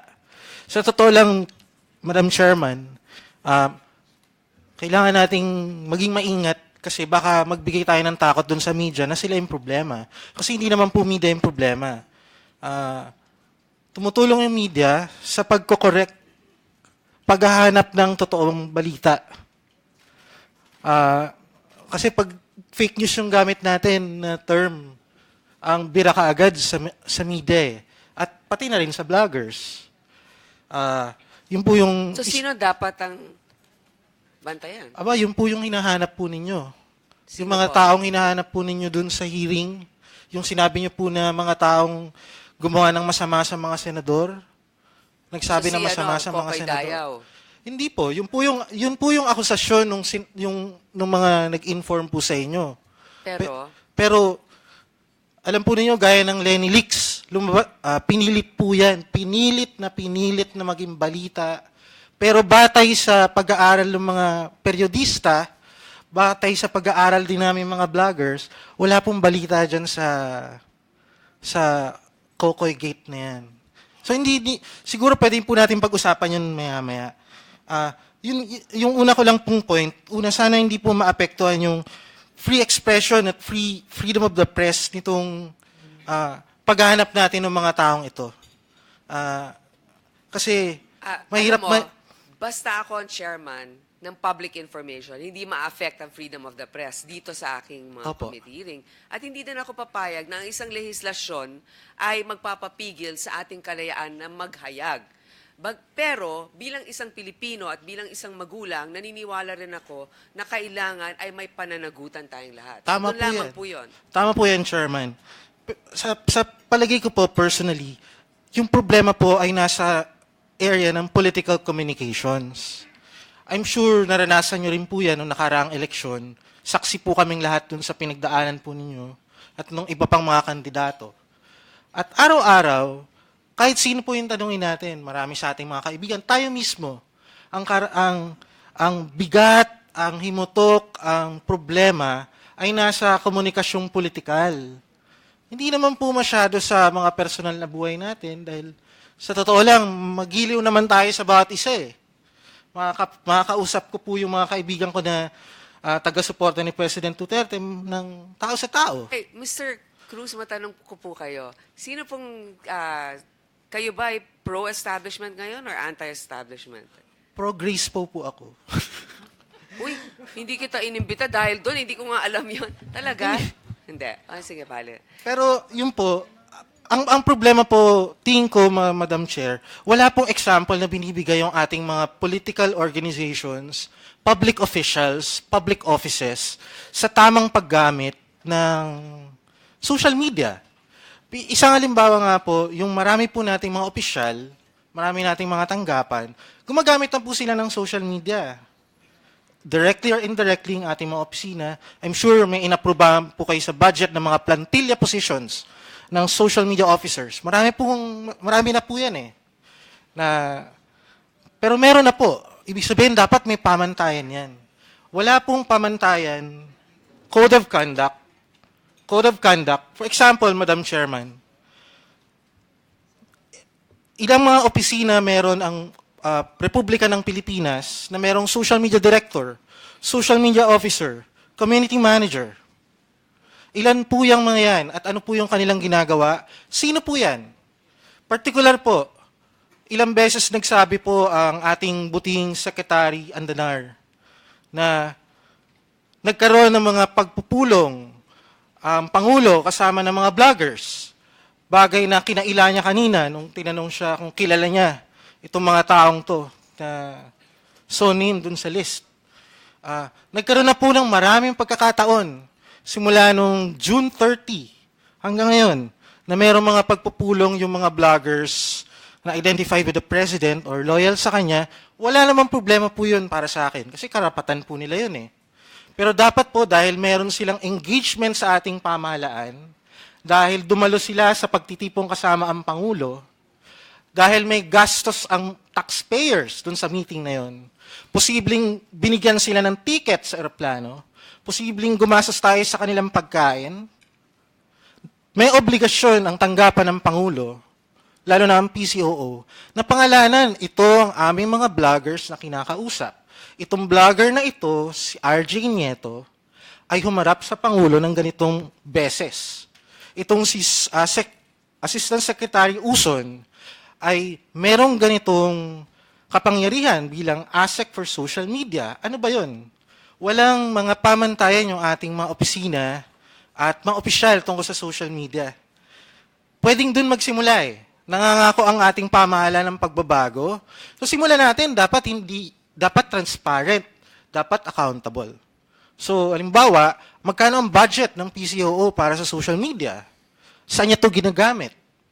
Kasi wala namang magaganap sa social media ng ganito katindi kung wala siyang budget. Magpapulong lang eh, kailangan ng budget eh. Matanong kita, no, bilang isang pribadong individual, nakita natin ang pagiging epektibo ng mga vlogger para maipamahagi sa ating mga kababayan ang programa ng gobyerno. Ngayon, pwede ito, medyo sumasandal na rin ito sa propaganda. Kinausap ko si Senator, pinangungunahan ko na, si Secretary Andanar.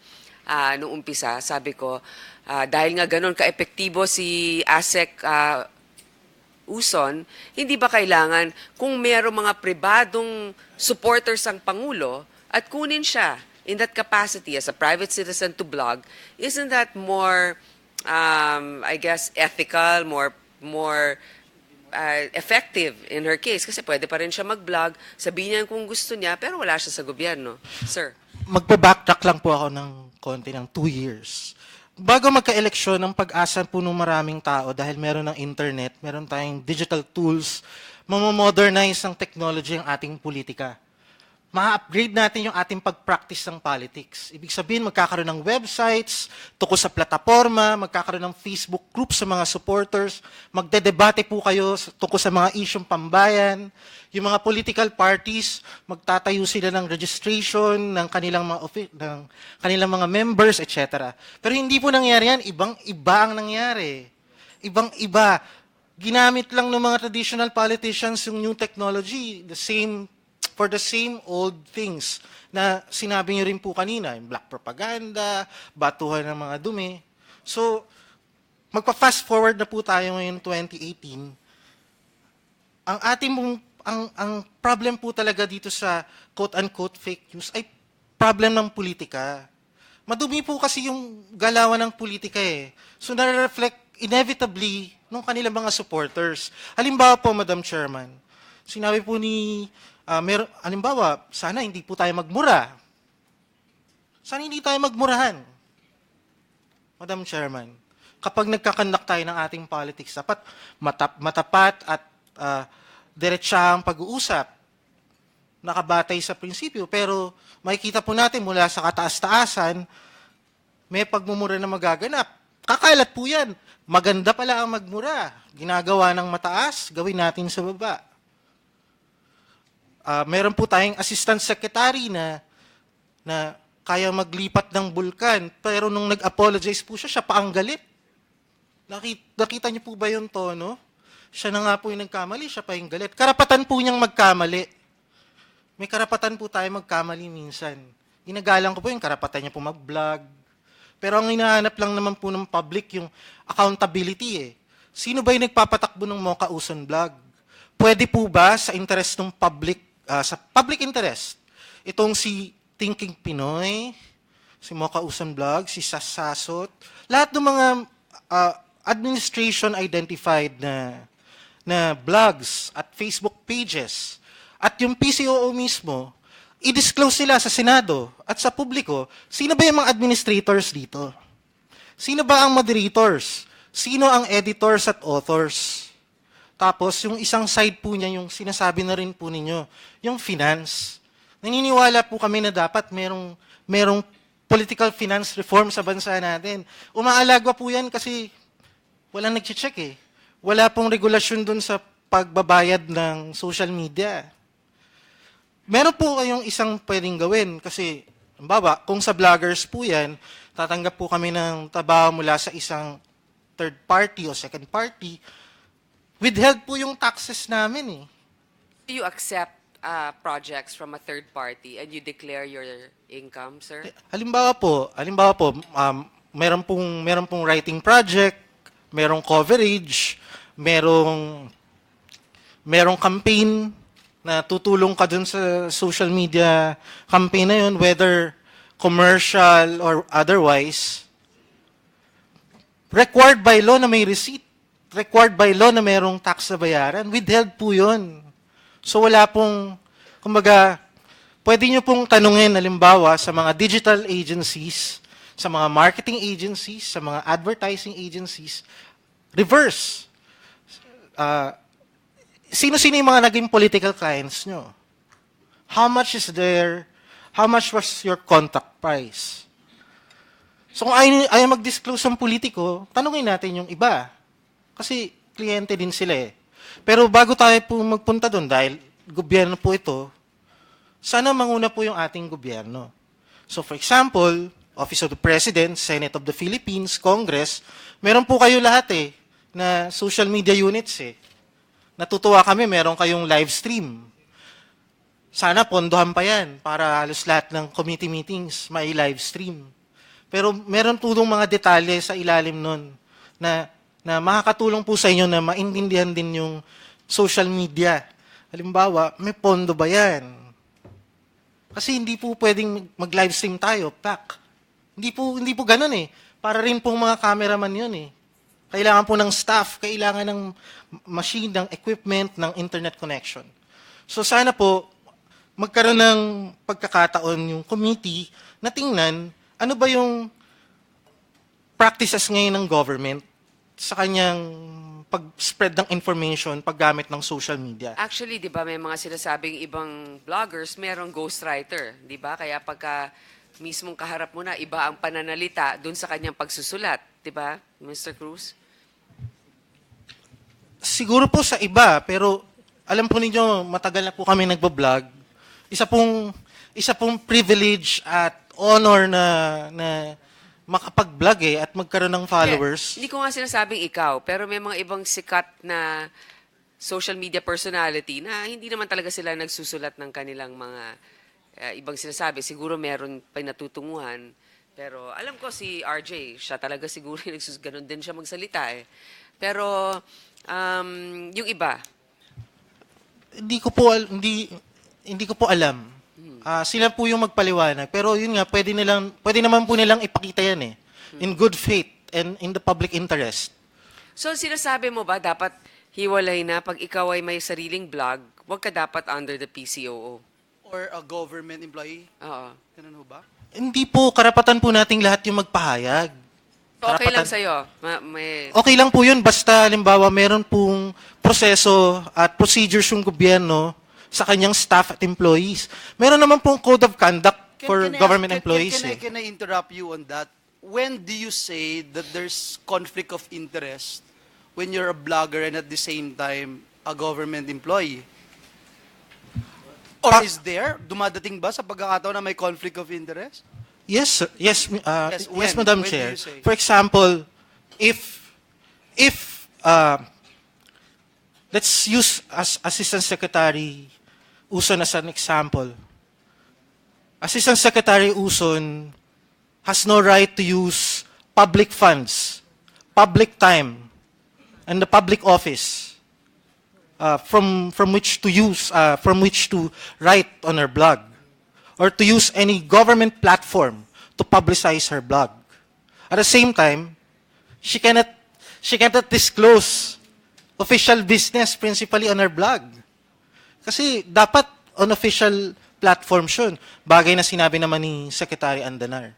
So, dahil walang malinaw na protocol yung ating government, walang malinaw na code of conduct sa paggamit ng social media, sa pag-identify ng sino talaga yung gumagamit nito, nagkakaproblema. Napakasimple nga po nung halimbawa, meron po tayong mga agency na ang chairman, meron siyang personal account, ang spokesperson may personal account. Pag alis po nila sa opisina, dahil personal accounts yung gamit nila, magsisimula na naman yung bagong spokesperson sa bagong chairman ng bagong Twitter or Facebook account. Walang institutional account kasi ginawa nilang personal. Nagdadagdag sa kalituhan. Ganun Nagdadagdag ba? sa kalituhan, tapos conflict of interest, ginamit nila yung posisyon nila para mag-grow ng audience, mag-grow ng followers. No. You're coming up with the premise here. So, on the one hand, you support freedom of expression. It's the right of everyone. But on the other hand, I think that you should make a supreme sacrifice and have to give up certain privileges, especially if your communications. Diba? Because you have to have one particular direction, di ba? Ay siguro, kung sa ibang ahensya ng gobyerno, customs ka, meron ka sariling Facebook, hindi naman kasi communications pero PCOO, tapos may sarili, parang yun lang yung nakakalito, no? Either sa private sector siya, so she can continue her, what do you call this, unabashed or whatever way of promoting certain thought, or she has to abide by a certain direction in government, di ba? And I'm not just speaking about Ms. Uson, but anyone else, especially in PCOO. So yun siguro, Mr. Cruz. In closing, kasi I want to hear Last point, ma'am, Mr. Lopez, Madam Chairman. and then, go ahead. One big contribution that the Senate and the government could give, isang malaking kontribusyon na mabibigay ng Senado sa kanang Malacanang, ay magkaroon ng malinaw na policy na ibaba nila ang hate speech, ang bullying, cyberbullying, ang name-calling, racism at other discriminatory na speech sa mga official government platforms. And to encourage their supporters na gawin din yon. Kasi kung hinahayaan ng PCOO, ito, sa mga plataforma ng gobyerno, ibig sabihin, okay lang. Gagayahin yan. Nawiwili. Hinahayaan. So, ganun din sana sa lahat ng social media ng gobyerno, dapat malaya against intimidation and harassment yung pag-post ng comments. Pwede yung napaka-vibrant, napaka-partisan, pero not necessarily abusive and harmful. Actually, you know what, Mr. Cruz, thank you for raising that. I agree. Let's be honest here. The president and his style, being straightforward, is exactly the reason why the people voted for him. They didn't want the superficial Phony. decorum of certain Phony government and shallow. individuals. Pinagmamalaki, disente sila. Pag hinaharap, pero alam mo naman sa likod, nantitira rin. Nakita din natin yon. On the other hand, there's also that, syempre, you already assume the mandate, and it's also a chance to be able to spread the proper way of acting. I think you can certainly do that. As you said, Ms. Badoy, diba, you're also affected by other people being hurt. it's good to know that you are sensitive also, that you have compassion. It certainly wouldn't be bad for us to treat each other kindly. Diba? Parang a lot of we can go a long way by respect and by being kind. After a while, it becomes so tiresome and so anti-productive also if we're always combative with each other. Mr. Lopez, would you like to add to our discussion? Any thoughts on what we've discussed? Thank you, Madam Chair. Actually, nagpunta ako rito para malinawan dito sa fake news pero parang lalo akong naguluhan. At alam niyo, sa isang ordinaryong mamamayan, ang fake news ho parang mali din nga ho yung term. Tama ho si Professor David na mali ho yung term na fake news. Dahil ito naman hong nangyayari sa atin, lalo na sa social media, is more of opinion making and sinasabi niyo po yung nararamdaman niyo. And social media, yung mga tinatawag po na vloggers, they are only as good as their last post. At di ko lang umagets, bakit ho dito sa hearing, parang nag-focus ho tayo dun sa messenger at wala ho yata dun sa message. Dahil yung mga vloggers ho na yan, kaya ho nagkaroon ng mga following kasi ho nagre-resonate yung kanilang mga sinasabi sa mga ordinaryong tao. I agree. Tama yun. Ilan po yung followers niyo, Mr. Lopez? Kayo? Ako po, minor lang po ako, 35,000 lang po. Next time, pagkatapos itong hearing, 70 ka na. Hindi actually, ayoko nga akong tawagin na followers yung mga sumusunod sa akin because I don't have that delusion po na ako ay sinusundan. Ang sa akin ho, nagre-resonate lang ho yung sinusulat ko. And then, the evolution of social media is now the revolution. Facebook is now the new EDSA. And ang mga ordinaryong tao po, sinasabi ko nga, and then I take exception nga do sa study na present ni Ms. Reza, na parang state-sponsored ang patriotic trolling, hindi naman ho yan limited din, tama yung sinabi ni Asik Badoy, yan hong patriotic trolling, hindi lang naman sa sinatawag nilang Pro Duterte. Even the opposition has its own trolling. No, I agree. And you know what? Also, I think it's unfair to say na puro mga trolling lang. Marami doon, they firmly believe in what they're saying, which could be sad, for some of us who feel it's yun not nga po, yung fake news, matagal na ho yan even before social media came into play. Ang fake news po, mag-advertise lang ang isang fast food na ang ganda-ganda ng picture ng hamburger nila pero pag binili mo yung hamburger, flat na wala naman talagang laman.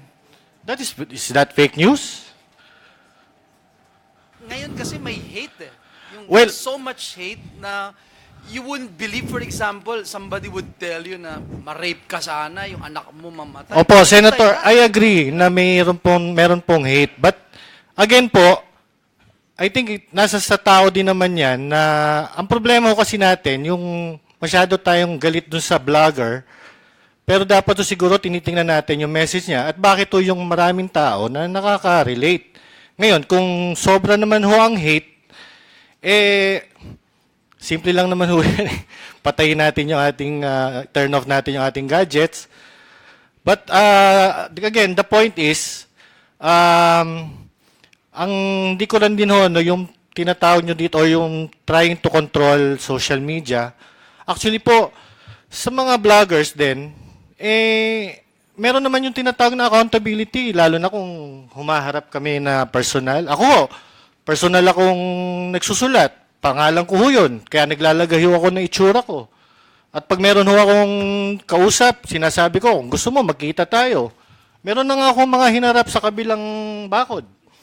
Dahil pinakita ko, dahil nga ho, I take a section ho doon talaga. Ano nangyari pag nakikita kayo? Nako-convince mo, nagsusuntok well, kayo? hindi naman ho kami aabot sa violence. But again, ang point ko lang po is that pinapakita ko sa kanila na hindi ho ako paid troll. Kanina ho, binanggit ni Mr. Cruz na may uma-attend kami ng mga government functions. Pero ako, nagbabayad ako ng pamasahe ko papunta ron. Sir, ano po yung trabaho ninyo aside from being a blogger na pinagkakitaan ninyo? Ma'am, ako po ay small-time trader lang po and meron lang po akong cafe and car wash. Dati ho akong executive ng isang oil company at itong pagpunta ko sa Facebook, nag-start on 2013 when Yolanda hit our country.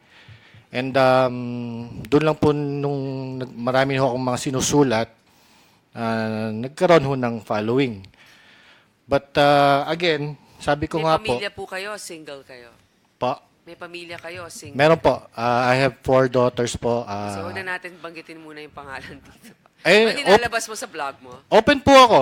Kasi nga ho, wala akong tinatago eh. Kaya nga yung sinasabi ko na accountability,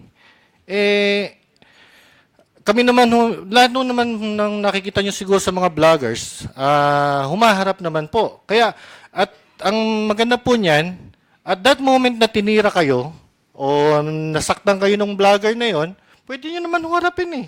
Pwede naman ho kayo mag-send ng message. Pwede nyo sagutin, pwede kayo mag-comment. Ang problema ho, pagka binablock kayo. Pero kayo ngayon, well, of course, you believe in the president, okay? But have you said anything critical about the administration? Yes, I have been bashed by my own group po. Dahil On what particular topic? yung recent po, yung I called the attention of Malacanang po dun sa pictorial ng granddaughter. Okay. I was bashed. But I took it in stride po. I took everything ho.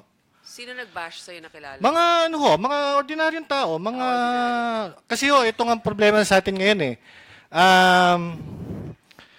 Ang tao ho natin, ang mga ordinaryong mamayan, engage ho ngayon. Sobrang engage po. Kaya makikita po natin na itong Facebook, according to the study nga, 60 million ng Filipino users ng Facebook, talagang ano ho yan.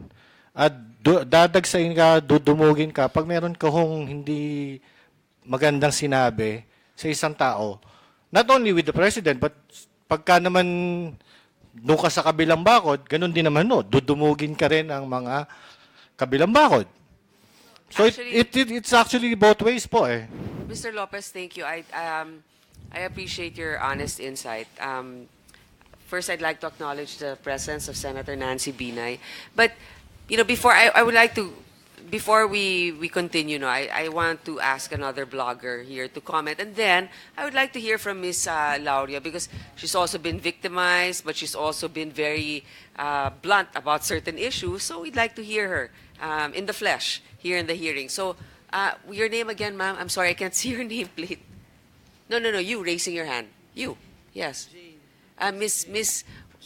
Miss Jane, please go ahead, Blog Watch. No, good afternoon, Madam Chair. I've been a blogger since 2006, and I've been online even before that time. And social media was not yet around when I started blogging. My circle of bloggers then were just blogging for the passion and the desire to speak our minds. None of us were in the political arena. So, at that time, we saw social media from the very beginning. And this was sometime 2007 or 2008 when we got into Twitter and Facebook. And when 2009 came around and we were looking at the 2010 automated elections, a group of us realized that we could use that social media and harness it for something good. And so we came together as Blogwatch. We were a very loose group of people. We were not even blogging about politics. We were food, travel, mommy bloggers like my colleague here, Noemi. Travel, lifestyle. Can you tell me what in your group has the highest number following? What name? What blog? Mommy Blogger is there a name? Women Who Lunch? What? Oh, what do you mean? What do you mean? Is there a particular blog that? Can you give me a name of one of the blog that is part of your group? Oh, the original group, we were about 16 or 19 bloggers. No, but you have your individual blogs. But we are correct? yes, we have individual So which blog blogs. in your group has the most number following, and give me the name of that blog, just so we can relate if maybe we've come across it. Okay, maybe mom blogger. Mom blogger. Okay. Yeah. How many followers? It depends on which platform because she has followers. She may want to answer. Ma'am, how many? Depends. If it's my food blog, it's 800,000 in Facebook. Yeah. If it's Twitter, it's around 24,000. 800,000 in food blog. Yes. That's wonderful. In Okay. Facebook. So what's the newest food recommendation? Never mind. Let's talk about that later on. Go ahead.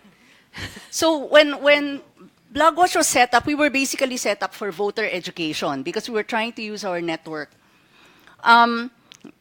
Eventually, we transformed. After the 2010 elections, when we were able to interview some of the presidentiables and the senatoriables, and I think some of those here were interviewed by our group, we realized that, as citizens, we had a voice already, and we saw that on social media. And so that's the reason why we stayed on, and we stayed on social media, because we wanted to get into citizen engagement. And that's what I'm really trying to emphasize now, because when people talk about bloggers bashing and doing hate speech, I really feel very bad about it, because we came from a world where we wanted to use our networks to do something good. And we So felt to that be part was... of your organization, ma'am, do you have an ethical standard or Yes. an agreement? Give me an example. That's something Okay, we want we to started hear. out with our domain name, which was blogwatch.ph. That was when we were hosted under the Philippine Online Chronicles or Vibal Foundation. Now we are continuing it under a new domain name, blogwatch.tv, although you will still see our archives from blogwatch.ph there. So we're now a blog. We've got we've got our disclaimers. We have our corrections policy. We have listed down who are the people who form part of our editorial board. And even if we do not have what we call, we are not bound by the journalistic standards, because we don't claim to be journalists. We're not trained to be journalists, but we impose it on ourselves. And the reason we do that is because we cannot separate our identity as a citizen advocate from our identity as a mommy blogger or as a food blogger. Why? Because we need to retain that sense of credibility. The only thing we have that will make us continue to be read by our readers is the reputation of saying what is true. If we start saying things which are not true, even if it was not in the realm of politics, hindi na kami babasahin. Nobody will look at us anymore. So that is very important to us. And that is the reason why our blogwatch.tv site has all of these policies. Okay, Yeah. to our viewers and listeners, don't forget that, what's the name? Blogwatch.tv. You can look at it right now. Blogwatch.tv. Yes. And I mentioned this Chair? because we go to, with due respect, just 1 minute. We go to a particular site for different reasons. We want the accurate news, or we want to be entertained, or we want to connect. So it depends. Diba? If you want credible news, accurate news, at least we know that a group is trying to be accountable in that way. But the truth is, certain bloggers are popular precisely because they're just entertaining. Or, I don't want to have to advertise, but sometimes when you're in the Senate, you're in a very controlled environment. Okay? Unless you go out of your way to visit your constituents, you tend to be incubated from what's happening. And I thought that I was a worldly person, but apparently not. And I realized the clamor of people and also their discontent until I watched this particular blogger, who's, by the way, against me during the campaign, but I found rather entertaining because he spoke like a lot of friends that I have from showbiz. Okay? So I took what he said with a grain of salt, but I am entertained, and I visit, I visit the site every now and then, and I think that he's more, other people are like telling me, how can you possibly even praise this person? It's not that, but you have to also realize the mindset. We are not a homogeneous group. There are people who are so different from us. The AB crowd, the CD, but we have to harmonize ourselves into a particular ideal. I think that decency, accountability, respect, kindness, these are the things that we should espouse, no matter who we believe in politically. And maybe this is not the forum for it, but as a mother, as a woman, as a Filipino, I think that it will do us more good to be able to maintain that standard. So maybe that's all we can say, because as I said, it's almost like containing in a particular in a bucket of water an entire ocean. We can't possibly do that. But perhaps if we just hold ourselves accountable and we set an example, like, sir, you talk about 35,000 people. That's a lot of people. You cannot possibly you cannot possibly have a stadium with that. Maybe Mall of Asia or the Philippine Arena. But 35,000 times how many? That's how many you influence. Just by being kind in a post will make the day of a person different. Will make a person look at his day differently and the person in front of him differently. So maybe we can have that ripple effect. We don't want to police. The Senate, we're not even capable of legislating, much more implementing. That's not within our purview. So anyway, before I give a sermon and digress, I will give this to Senator Nancy Binay. Yeah, Madam Chair, gusto ko lang ho itanong, ilan ho yung members ng Blogwatch? Okay, our core group now, we're only 5. We're only 5. And most of the time now, if we are not writing, we are actually active on social media, mostly Twitter, under our individual accounts. But aside from Blogwatch, meron pa ho bang ibang grupo similar to yours? Well, we hope so. Actually, one of the things that we're there are bloggers in different regions, and what we're really doing now is we're really trying to create this mindset of digital citizenship, which is, as a citizen, you have a voice and you have the potential to use that voice for good. And so that's what we're trying to ripple out. Just to answer the question, we are very thankful to Senator Grace that you said that you're not there to, police, but we do understand that there has to be some self-policing. So it's not going to come from the outside. So what we're trying to do is we're trying to get this awareness down to the young ones who are still in school, that they should try to use their social media and their blogging responsibly and to be responsible citizens. So that is where we're coming from. We're not for more legislation, but we're for education and media literacy. And if I can just turn it over to Noemi for a while, if you will allow us, just for final words. Just a final word, no? Because we have been trying to engage with the senators for the past years, and we have engaged with Senator Bamakino, among others, and I think JV Ejercito. So I would request if the senators and congressmen could also sit down with us and understand that there are various communities in the blogging community, and we want to use social media for good. And lastly, we are a diverse group of bloggers, even in own Blogwatch. Nag-aaway-away kami because we have different views. In fact, Coca used to blog for us in the past, up to 2013. Yeah. Pardon? You said he was part of your group, but did you let him go? He left because he worked for PCOO under Secretary Coloma at that time. Okay. That was 2013. And so he gave up his personal blog. He gave up writing for Blogwatch because of conflict of interest. But did he still have his own blog I then? think Pro Pinoy. And he had Kokoy Chronicles. And that's not the way he writes. He doesn't write in Tagalog. I know, I've seen him write for many years. He doesn't write Tagalog. So which particular article didn't you think he wrote? The one that you've been posting. He was just sharing an article. That's why I am really imploring that you sit down with us and understand the bloggers in our community. We have a diverse group of bloggers. There are Duterte supporters, there are neutral bloggers, there are there are yellows. So, we are not just a homogeneous group of bloggers. No, that's why, ma'am, I understand. That's why we wanted him to be here, so that he can clarify that. Diba? Why would he want to be here if he had nothing to hide? I mean, it would have been his chance to defend himself, diba?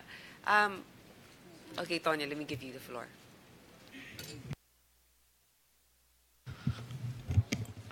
Si Kokoy po, kaibigan ko po yung vlogger. Matagal na po kami magkakilala. At magkalaban po kami yan sa politika. Magkalaban po kami yan. Pero dito po sa akusasyon ng mga DDS vloggers na finid po sa inyo, I'm sorry, Senator, pero baka po na-mislead po kayo ng mga taong nag-inform sa inyo tungkol dito sa Kokoy Gate.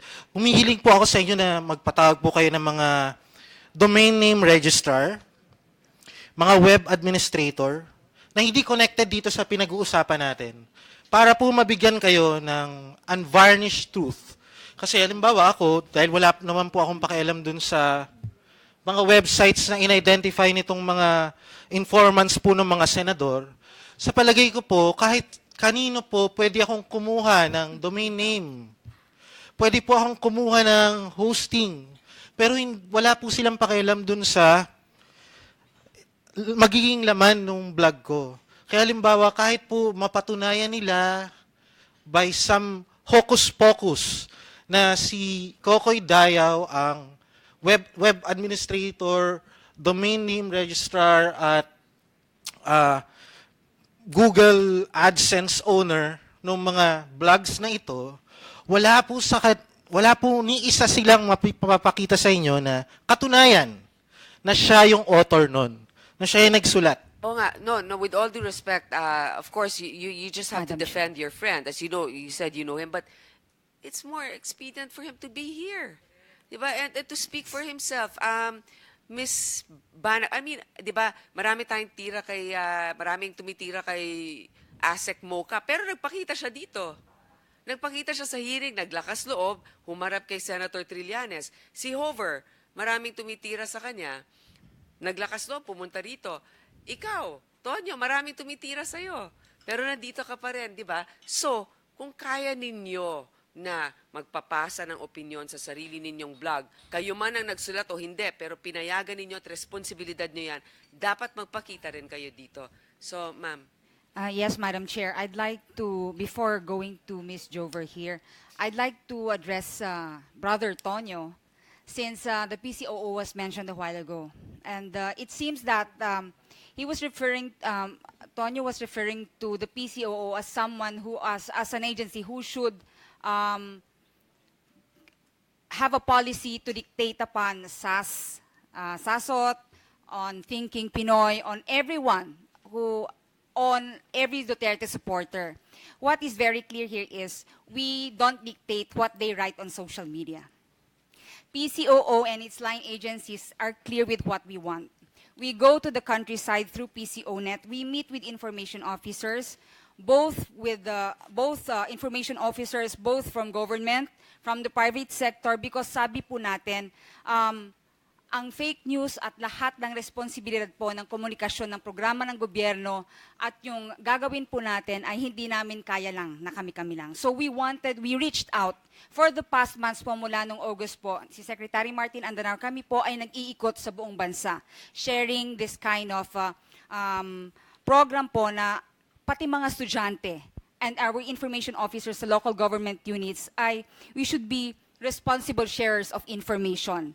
And of course, to self-regulate ourselves. And for PCOO to dictate, it was being implied a while ago na PCOO ang dapat magdikta kung ano ang dapat nilang sinusulat. In fact, Thinking Pinoy would always call us out.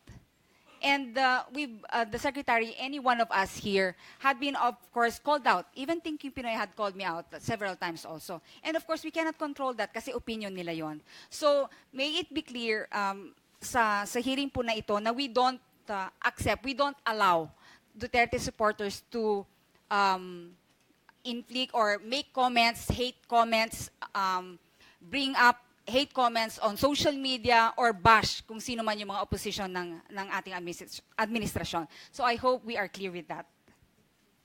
Madam Senator, pwede po bang sumagot ng mabilis?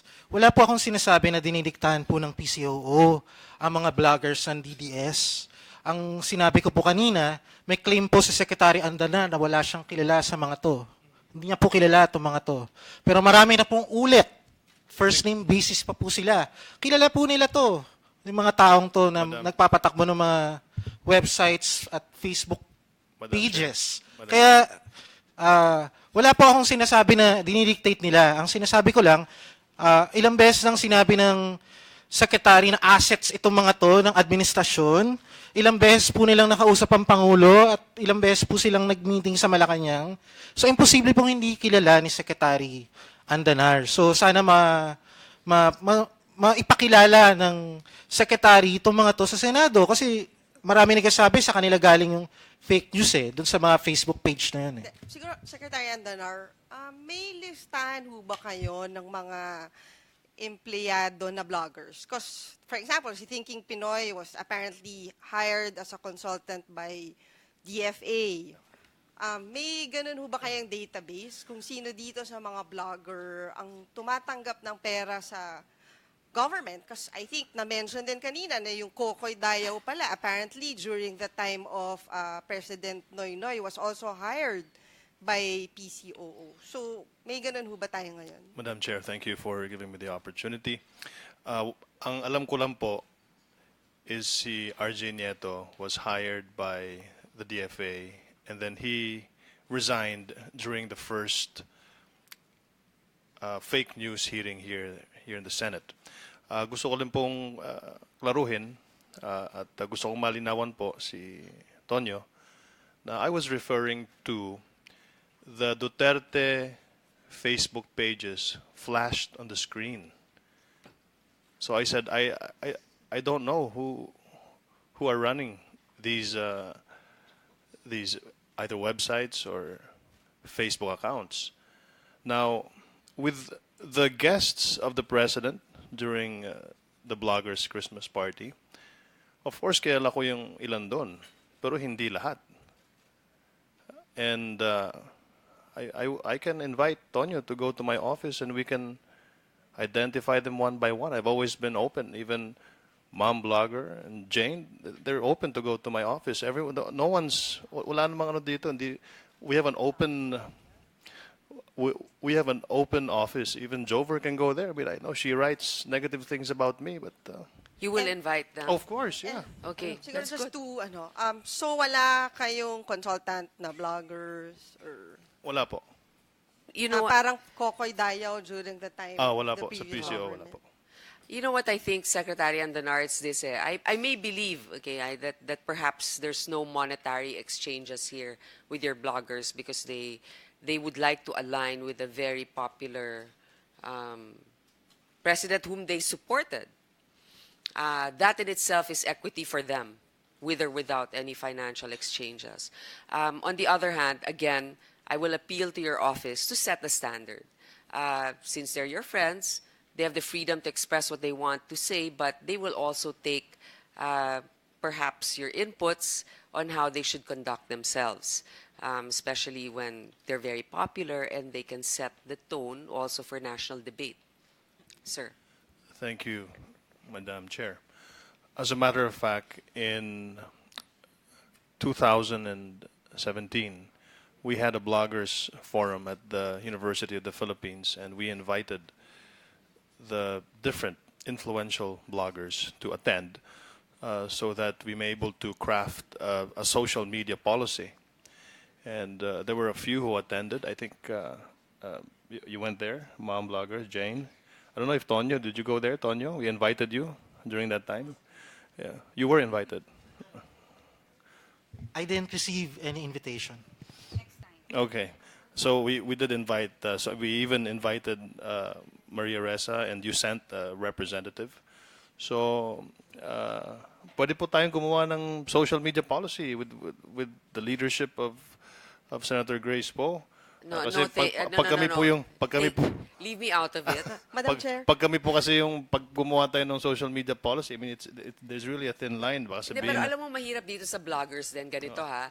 Anong magiging standard natin for being invited? I may be a blogger with 1 or 2 followers. So will it be like the number of followers? Diba parang, so, I mean, short of it being a town hall meeting, accommodating everybody who claims to be a blogger, that might as well be the entire universe of Facebook users. But anyway, Madam Chair, kasi na-mention mo yung standards I'm just wondering, Secretary Andanar, meron na ho ba tayong dinadraft na standards for government employees? Kasi I think we should have a higher standard for government employees when it comes to their personal social media account. Meron na ho bang ganong draft or pinag-aaralan nyo na ba na magkaroon ng kumbaga standards? Your Honor, yes, the DICT, ma'am, is coming up with a draft executive order on this matter. It's actually a compilation of the several laws that we already have and are already existing. Madam Chair, wala ba tayong somebody from DICT that can update? No, I'm just confused. Why DICT? I mean, shouldn't it be PCOO also? What are your inputs in this draft? Can you give me an example? Ma'am, please identify yourself again. I'm Cheryl Soriano from De La Salle University. Yes, ma'am. The draft administrative order from the DICT was circulated to different stakeholders. They held a public hearing last year as well. The draft administrative order is on social media use in government. It encompasses policy supposedly for looking at social media management policy for government websites and government social media sites, and also has a small section on the conduct of government officials on social media. What I feel, though, when they sent out that administrative order is that there can be a bit more bite in terms of specific stipulations on how the actions of government officials in their personal social media sites may